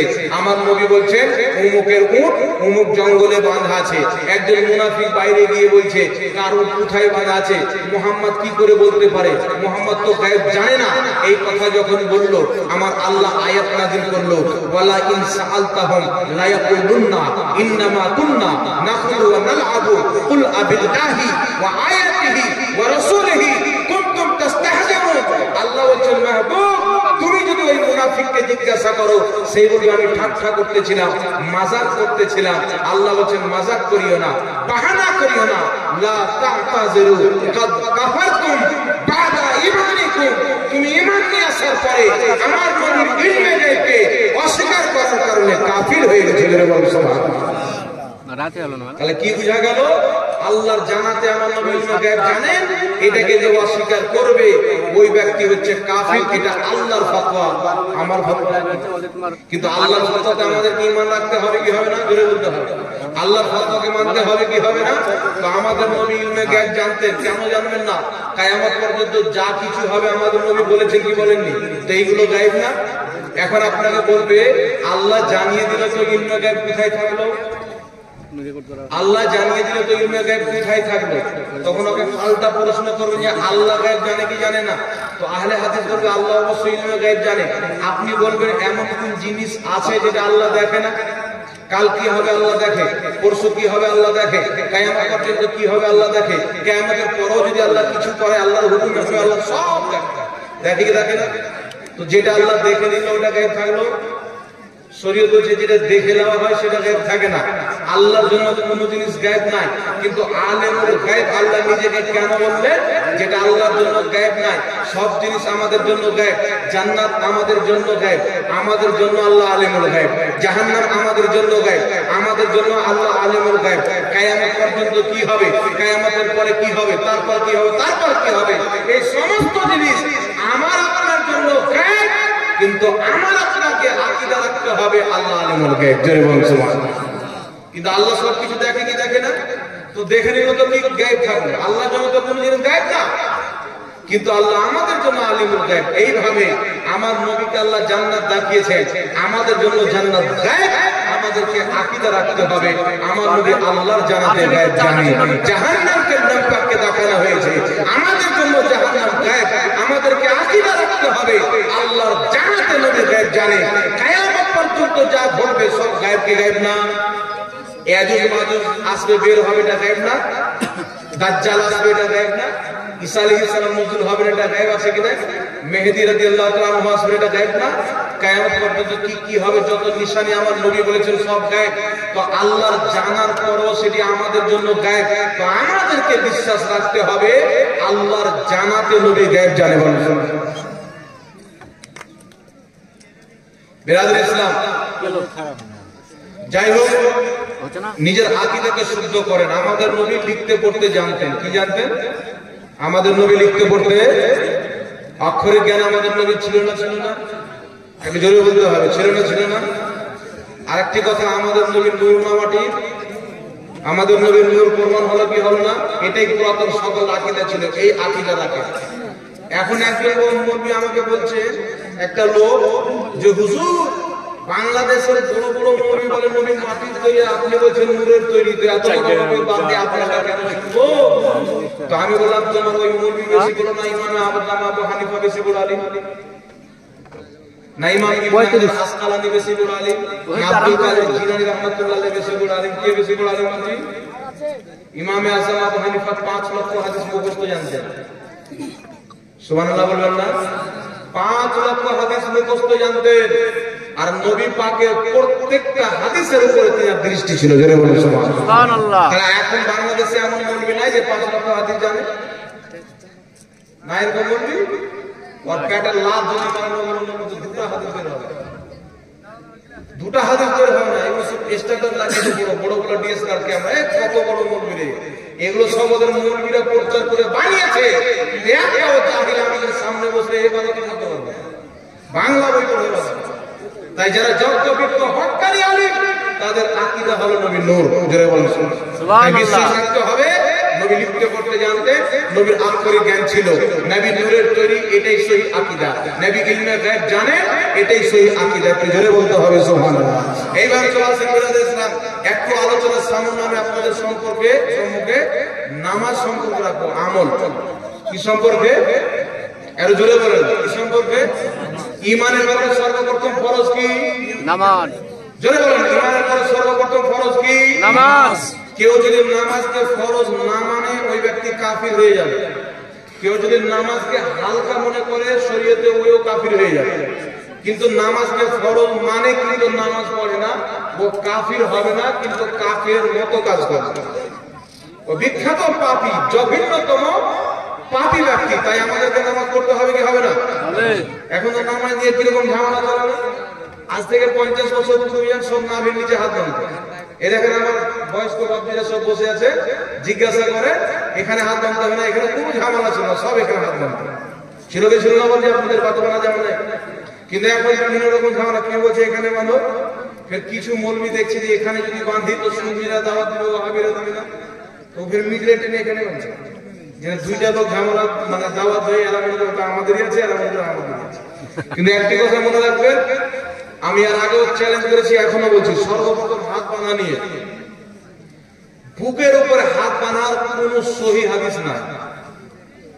শুনতে পেলেন আমার কথা? বুকের উপরে হাত বাঁধার কেউ যদি আমাকে একটা সহি হাদিস দেখাইতে পারে, আমি 1 লাখ টাকা পুরস্কার বলে চলে যাচ্ছে। এখানে ইউটিউবে যাবে, কেউ আমার চ্যালেঞ্জ অ্যাকসেপ্ট করেছে। আজ থেকে কিছুদিন পূর্বে আপনাদের ডোনপুরের একটা কাপড়সি আমার চ্যালেঞ্জ অ্যাকসেপ্ট করেছিল। এখানে দেখছেন যে আমাদের ইউটিউবার আছে, এখানে একটা ইউটিউবার আছে আবু সালেহ তার নাম, ওকে ফোন করেছে, আমি হুজুরের চ্যালেঞ্জ অ্যাকসেপ্ট করলাম, 1 লক্ষ টাকা দাও, সহি হাদিস আমি দেখাবো। আমাকে ফোন করলো, হুজুর এরকম ব্যাপার, নাম্বারটা কি আপনার দেবো? আমি বললাম আমার নাম্বার দেওয়ার দরকার নাই, তুমি তো মুনাজারাতে জিতে যাবে, তুমি কথা বলো। হ্যাঁ জিজ্ঞাসা করুন, ওর সামনে বলছে। ও যখন কথা বললো যে হাদিস পাঠাও, টাকা নাও, তো সর্বপ্রথম একটা হাদিস পাঠাচ্ছে আবু দাউদ শরীফে। হযরতে তাউস রাহমাতুল্লাহ আলাইহি বলছেন যে নবী পাক সাল্লাল্লাহু আলাইহি ওয়াসাল্লাম নামাজে বুকের উপরে হাত বেঁধেছেন। নাসিরউদ্দিন আলবানী বলেছেন হাদিসটি সহিহ। এবারে এই হাদিসটি আগে পাঠিয়েছে, ও যখন আমাকে পাঠালো, আমি বললাম যে ওকে জিজ্ঞাসা করে যে তাউসটা কে? তুই জিজ্ঞাসা করেছে, আচ্ছা যে হাদিসের বর্ণনাকারী তাউস, এই তাউসটা কে? তো বলছেন তাবেঈ। তো বলছে তাবেঈ যখন নবীর কথা ডাইরেক্ট বর্ণনা করবেন, মাঝখানে সাহাবী থাকবেন না। তাবেঈ কিন্তু সাহাবীকে বললাম, যিনি সাহাবীকে দেখেছেন, নবীকে দেখেন, উনি তাবেঈ। আর যিনি নবীকে দেখেছেন, উনি সাহাবী। তাহলে যিনি নবীকে দেখেনি, ডাইরেক্ট নবীর কথা বর্ণনা করছেন, মাঝখানে সাহাবী নাই, এই ধরনের হাদিসকে কি বলা হয়? মুরসাল। আর মুরসাল হাদিস জয়ীফ হাদিসের অন্তর্ভুক্ত। তোমরা মানুষকে কুত্তা বানানোর জন্য, চিটারি করার জন্য তোমরা এই হাদিসকে সহিহ লিখে রেখেছো নিজের ভিতরে, কিন্তু তোমার বাপও সহিহ করতে পারে। এই কথা যখন ধরেছেন যে তাউস রাহমাতুল্লাহ আলাইহি তাবেঈ, আর তাবেঈ যখন নবীর কথা বর্ণনা করবেন, এই হাদিসকে বলা হাদিসে মুরসাল। মুরসাল হাদিস জয়ীফ হাদিসের একটা প্রকার। তো তুমি জয়ীফ হাদিস কিনে দিচ্ছ, বেটা সহিহ হাদিস দাও, 1 লাখ টাকা নাও। তখন আরেকটা হাদিস পাঠিয়েছে, তো হাদিসটাতে লিখেছে হাদিসটি হাসান, আমাকে পাঠিয়েছে। আমি তো হাসান হাদিস বলিনি, আমি তো জয়ীফ সহিহ হাদিস বলেছি। তুমি সহিহ হাদিস পাঠাও। এই 2-1টা হাদিস পাঠিয়েছে, দুই একটা হাদিস পরে যখন ক্লিয়ার জবাব পেয়ে গেছে আর কোনো কথা বলে। আর কলকাতা বারাসাত থেকে একজন ফোন করেছিল, বারাসাত চিনেন কলকাতায়, নাম শুনে হবেন, আমি কয়েকবার প্রোগ্রামে গিয়েছি। ওখান থেকে ফোন করেছে, বুকের উপরে হাত বাঁধার সহি হাদিস আপনাকে দিব। আমি অমুক মাদ্রাসা থেকে বলছি, যাও ওই একই হাদিস আবু দাউদ শরীফে পাঠ করছে। মানে বেটা একটু সবাই জানে, বোকা কেন বানাচ্ছেন। কয়েকটা হাদিস বর্ণনা করলো, আমি খণ্ডন করলাম, অমুক ইমাম হাদিস থেকে সহিহ বলেছেন, অমুক ইমাম হাদিস থেকে সহিহ বলেছেন। বুকের উপরে হাত বাঁধার যত হাদিস আছে, কোনটা জয়ীফ, কোনটা জাল, কোন বাপের বেটা একটা সহিহ হাদিস দে, আমি 1 লাখ টাকা তাকে পুরস্কার দেব। কেউ দিতে পারবে না, আমার বেঁচে থাকাতে কেউ দিতে পারবে না। আর কেউ যদি পরে জাল হাদিস বানিয়ে নেয় তো আমার যেটা দেখা না। এবার চলে আসুন ব্রাদার ইসলাম, নাভির নিচে হাত বানার সহিহ হাদিস নেবেন, যেটা বলতে হবে, নাভির নিচে হাত বানার সহিহ হাদিস নিয়ে যান। মুসান্নাফে ইবনে আবি শাইবা কিতাবটির নাম, যেই কিতাবটি বুখারী মুসলিমের সম্ভবত আগে লেখা হয়েছে। মুসান্নাফে ইবনে আবি শাইবার মধ্যে হাদিস হযরতে আলকামা নিজের বাপ থেকে বর্ণনা করেন, রাসূল পাক সাল্লাল্লাহু আলাইহি ওয়াসাল্লাম ওয়া ইয়ামিনিহি আলা শুমালিহি ফি সালাতি তাহতা সুররা, নবী পাক সাল্লাল্লাহু আলাইহি ওয়াসাল্লাম ডান হাত বাম হাতে রেখে নাভির নিচে বাঁধেন। জয় বলি সুবহান। একাধিক ইমাম হাদিস থেকে সহিহ বলেছে, এমন কি যে আহলে হাদিসের গুরু মুবারকপুরি তোহফাতুল আহওয়াজি কিতাবে হাদিস থেকে সহিহ বলেছে। আর আমি যে মুসান্নাফে ইবনে আবি শাইবা বললাম, আজ থেকে প্রায় 20 বছর পূর্বে সৌদি আরব থেকে ছাপা হয়েছে, ওই কিতাবের মধ্যে হাদিসটি আছে। এখন যে কিতাব সৌদি আরব থেকে মুসান্নাফে ইবনে আবি শাইবা ছাপে, ওখান থেকে তাহতা সুরা শব্দটি উড়িয়ে দিয়েছে। একটু ধ্যান দিয়ে শুনতে পারছি, আমি যে কিতাবের হাওয়ালা দিলাম মুসান্নাফে ইবনে আবি শাইবা, আজ থেকে 20 বছর পূর্বে সৌদি আরব থেকে ছাপানো হয়েছে। আমি অরিজিনাল ফটো তুলে নিয়েছি, করে লাগলে নিয়ে যেতে পারেন। কত বছর পূর্বে? 20 বছর পূর্বে সৌদি আরব থেকে ছেপেছে। তাহতা সূরা, নাভির নিচে নবী হাত টেনেছেন শব্দটি আছে। এখন যেটি সব সৌদি আরব থেকে ছাপা হচ্ছে, ওই তাহতা সূরা শব্দটা উড়িয়ে দিয়েছে। তো চোর ধরা পড়বে কি করবে না? একবার ছাপছে যে শব্দটি আছে, আর একবার ছাপছে যে শব্দটি না, তাহলে চুরি কে করলো? তো নিজের স্বার্থের জন্য ওরা হাদিসকে পরিবর্তন করছে। আর আমার মোবাইলে ভিডিও আছে, আমেরিকার পার্লামেন্টে কথা হচ্ছে যে আমেরিকা বলছেন, আমরা আমেরিকা, বার্তানিয়া, ইসরায়েল আর সৌদি আরব রিয়াজে একটা মিটিং করেছি। নতুন হাদিস আমরা যেগুলো বানিয়েছি, বাঙালিদেরকে বাংলা জাবানে, বিহারিদেরকে হিন্দি জাবানে, যে যেখানকার আছে তাদের নিজের ভাষায় ট্রান্সলেশন করে তাদের পর্যন্ত আমরা ফ্রিতে বইগুলো পৌঁছাবো। আসল যেগুলো হাদিস আছে, নবীর হাদিস, আসল হাদিস মিটে যাবে। আমাদের বানানো হাদিস ওয়াহাবি মতবাদের পক্ষে, এইগুলো লোকের কাছে পৌঁছে যাবে। আসল ইসলাম শেষ, আমাদের বানানো ইসলাম জমিনে থেকে যাবে। আমেরিকার পার্লামেন্টে কথা হচ্ছে। তাহলে যে হাদিসের বই মানুষকে ধরে না, ফ্রিতে লেন, চুপগুলা লেন, টাকা পয়সা লাগবে না, বাড়িতে নিজে করে নিজের বউ ছেলেকে পড়া, এটা আপনার ইমানকে চুরি করার জন্য। কত জাল হাদিস ভরা আছে, আর সহিহ বলে উল্লেখ করা আছে একমাত্র আল্লাহ জানে। তাই খবরদার, ওয়াহাবি হচ্ছে ইমানের চোর। না এদের কোন কিতাব হাতে নেবেন, না এদের পাশে বসবেন, কারণ এর পাশে যখন বসবেন আপনার ইমানকে চুরি করবে। একটা পচা আলুর পাশে যদি ভালো আলুকে রাখেন, থাকবে না যাবে? থাকবে না যাবে? আপনি জালবান হয়ে যাবে। তাই ইমানকে বাঁচিয়ে রাখতে হবে। নাভির নিচে হাত বাঁধার আমি 4টি হাদিস সহিহ পেয়েছি আলহামদুলিল্লাহ, আর বুকের উপরে হাত বাঁধার কোনো সহিহ হাদিস নাই। তাই আপনাদেরকে বলবো, যারা বুকের উপরে হাত বাঁধার বলে সহিহ হাদিস, এদের সঙ্গে জালিয়াতি করা হয়েছে। এরা সমুদ্রের কিনারাতে দাঁড়িয়ে বলছে যে সমুদ্রের পানির ফুট হচ্ছে 12 ফুট। বুঝতে পারছেন কথা? সমুদ্রের তলাফন যায়নি। তাই বিরাদর ইসলাম, এইবার চলে আসেন, ইমামের পিছনে আমিন জোরে বলতে হবে না আস্তে বলতে হবে? আমরা আস্তে বলি না, কিন্তু জোরে যারা বলে তাদের কাছে হাদিস আছে, তাদের কাছে হাদিস আছে। কিন্তু ইমাম বদরুদ্দিন আইনি রাহমাতুল্লাহ আলাইহি বুখারী শরীফের শরহ উমদাতুল কারির মধ্যে লিখছেন, আমার নবী জোরে আমিন বলেছেন। কেন বলেছেন? যেন সাহাবীরা জেনে যায় যে ওয়ালা দাল্লিনের পরে আমিন বলতে হবে। বুঝতে পারছেন কথা? তাই আমার নবী যখনই বলতেন ওয়ালা দাল্লিন, বলতেন আমিন। তো তো সাহাবায়ে কেরাম নবী পাকের শুনে যখন আমিন জোরে বলতে লাগলেন, নবী পাক বুঝে নিলেন যে আমার সাহাবীরা জেনে গেছে যে আমিন আমিন বলতে হবে। তখন নবী পাক সাল্লাল্লাহু আলাইহি ওয়াসাল্লাম নিজের আমিনকে আস্তে করে দিলেন, সারা জীবন আস্তে করেছেন। তো নবী পাক যখন আস্তে করলেন, সাহাবারাও নিজের আওয়াজকে আস্তে করে দিলেন। প্রথমে জোরে বলেছেন, পরে আস্তে করে দিলেন। যখন সব জেনে গেলেন, তো আস্তে আমিন বলাটাই হচ্ছে সুন্নাত। সুবহানাল্লাহ। আস্তে আমিন বলাটাই সুন্নাত। ইমাম বদরুদ্দিন আইনি বুখারী শরীফের সারা উমদাতুল কারীর মধ্যে লিখেছে, নবী পাককে জোরে আমিন বলেছে, এটা সাহাবাকে শিক্ষা দেওয়ার জন্য ছিল, নচেত আস্তে আমিন বলাটাই হচ্ছে সুন্নাত। জোরে বলতে হবে সুবহানাল্লাহ। আর আস্তে আমিন বলাতে নামাজীর ঈমান বেশি মজবুত হয়। কারণ আপনি যখন আস্তে আমিন বলবেন, আপনার বিশ্বাস থাকবে যে আমি যতই আস্তে বলি না কেন আমার আল্লাহ ভালো শোনে। সুবহানাল্লাহ। আল্লাহর প্রতি বিশ্বাস আপনার আরো বেশি বাড়বে। দ্বিতীয় কথা হলো, আপনি আর কোন জায়গায় নিয়ে ঝামেলা আছে? নামাজে বারবার হাত তোলা নিয়ে ঝামেলা।